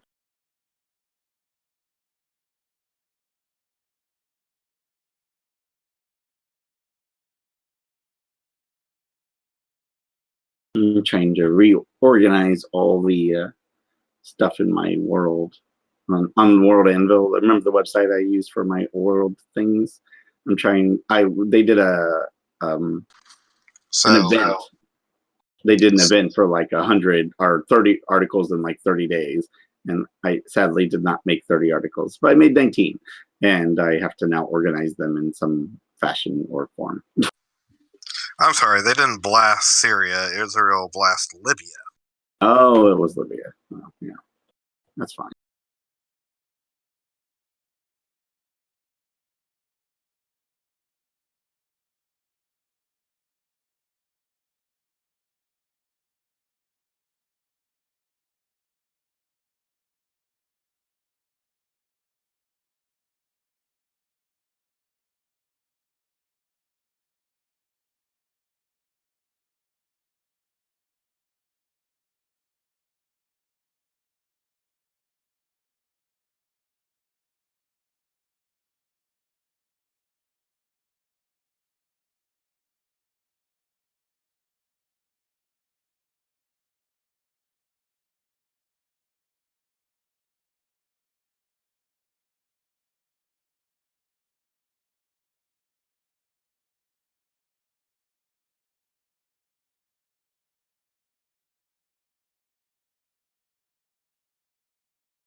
Here it is.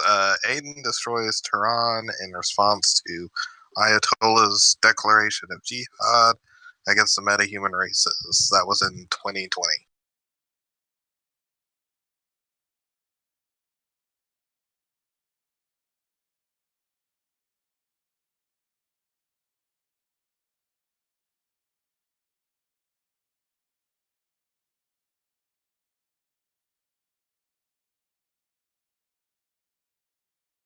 And that just seems ass backwards to me.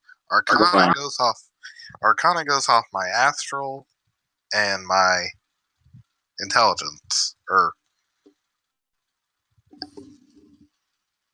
logic, and Ascensing goes off my intuition, and its limit is my mental. What? I'm astrally perceiving. Why would it go off my astral limit? Because that's life.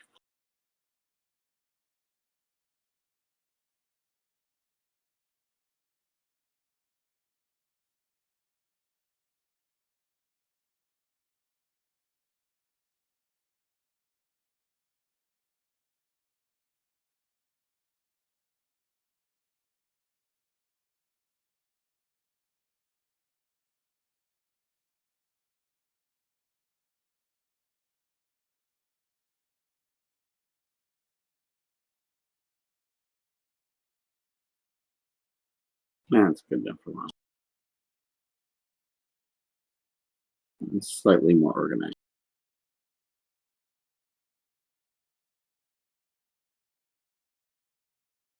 I need some water. Wherever.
Oh, you're still here. Oh, and Craig is still recording too. Yeah, I'm just looking up to see if I can find anything else about Iraq. Ag will tell us everything we need to know. Well, not a whole. As I said, they don't really cover the Middle East that well because I'm all the way through 2053 at this point. I haven't seen anything since 2020 about Aiden destroying Tehran. Well, I would assume that if the story was going to take us to Iraq, he has some sort of history for Iraq.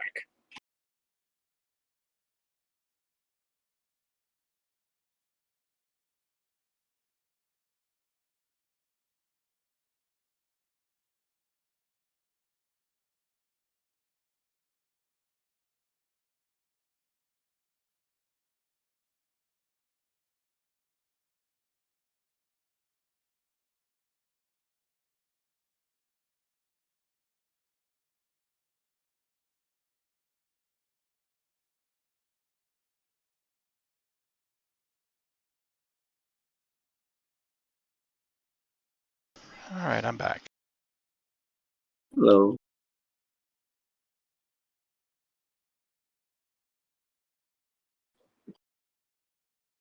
So you got to visit a care. Oh, what? Who? What? Ancient civilization. Oh. City locked away to protect itself from the scourge during Earth Dawn. Oh. Is that what that was? I see.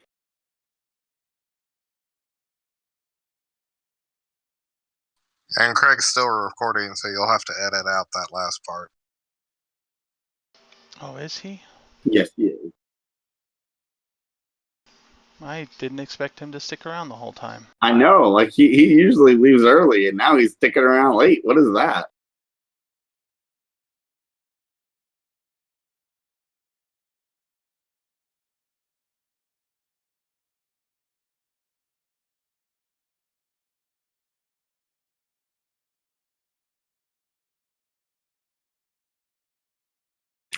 Somebody should take a level in Rogue. Yes. Technically, between the two of them, they have one. And that's Asura and Marigold.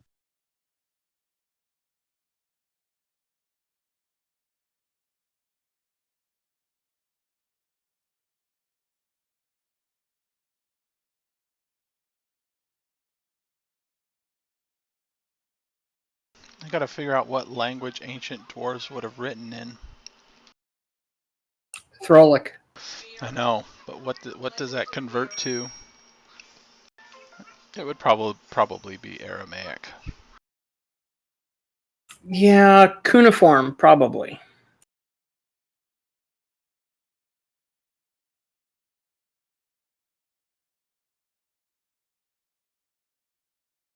It could simply be a lost dead language.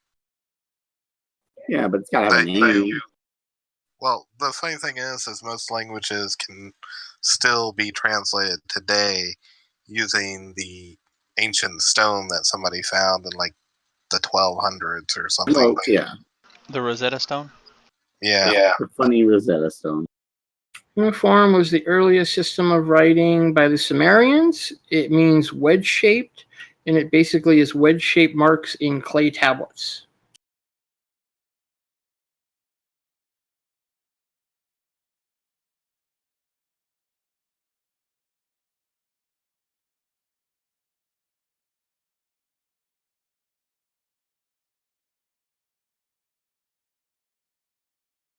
And the question would be, would Theron be an offshoot of Sperethiel or not? Yes, it definitely is. So it's probably an offshoot of Sperethiel then. Throlic would be, I would assume, be an offshoot of Theron. No. No? No, Throlic is dwarven. It different derivation than the elves.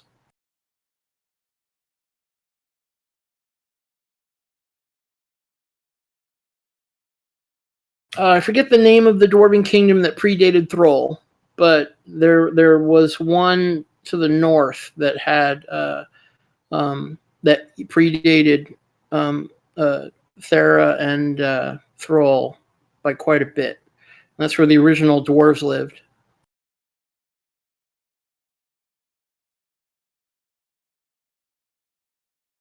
But Thera was founded by an elf, so I would assume that Theron would be an offshoot, a derivative of Sperethiel.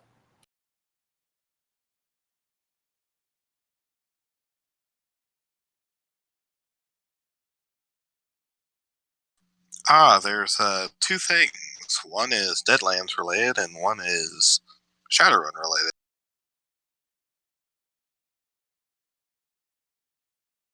Go for it. First, the Deadlands related one is that beneath Devil's Rock, which I know is some sort of big bad Wuju thing in Deadlands, so I don't know exactly what. They have discovered a massive root system near Devil's Rock that spans out 4 miles. They actually just discovered it a few days ago, and they're still trying to determine what it was, what caused it, blah, blah, blah.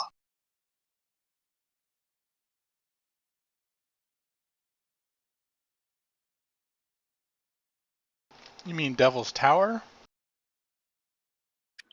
Yeah. In Wyoming?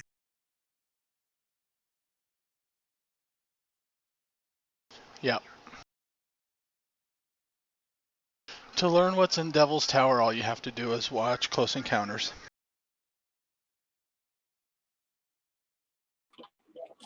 It's a big mashed potato sculpture.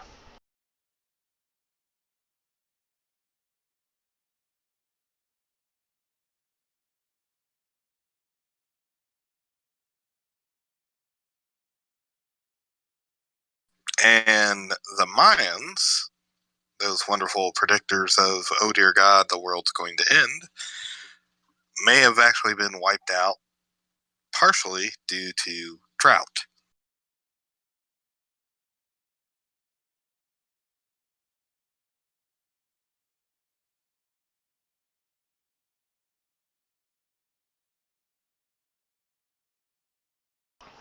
I was eating a chip. Did you say drought or trout? Drought. As in, they suffered a severe drought and other climatic climate changes between 800 and 1000 AD.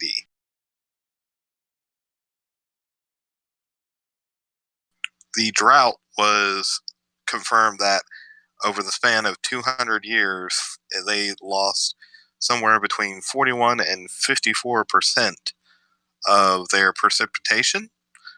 And during the peak years, it was actually a 70% decrease in rainfall.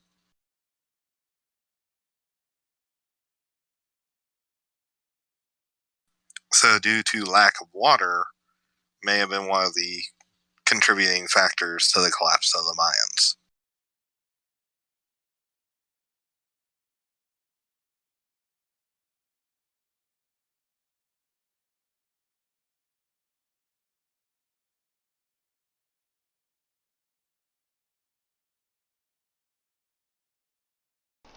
So they also negotiated a bad water rights treaty, and California got all their water too.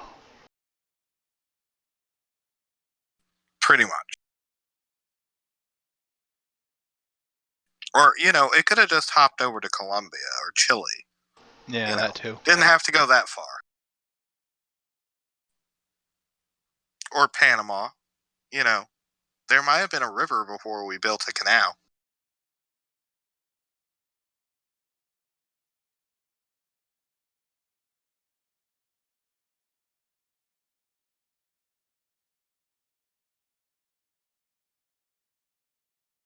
So here's a question then.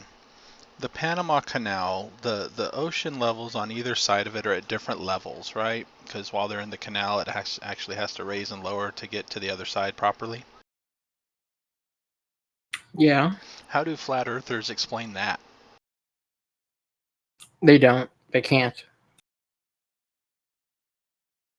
Because if, all water level is equally level, then something's wrong there. I didn't even realize that was an argument of theirs, because while they say that the Earth is flat, they can clearly see mountains, which means there are some higher parts and lower parts to the Earth. Yeah, but to a flat earther, those are bumps, just texture. Yeah, which is what the thing of it is unless you're talking about a 10,000 foot drop between water levels from one end of the Panama Canal to the other, I don't think they're going to look at those as anything other than it's a bump. No, they ignore it, but it would fly in the face of their own belief that water finds its own level. Because the water is connected. If you go south along the western end, it comes along the southern end and reaches back up on the eastern end. So where is the level inequality there?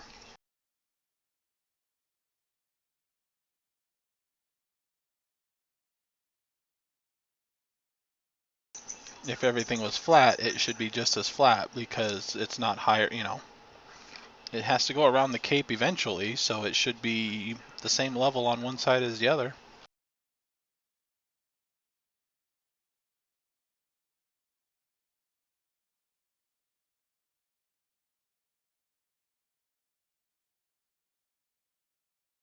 But it's just silliness anyway. Yeah. I Well, I remember. haven't yet to have a flat earther properly explain to me distance, so I just kind of ignore them after that.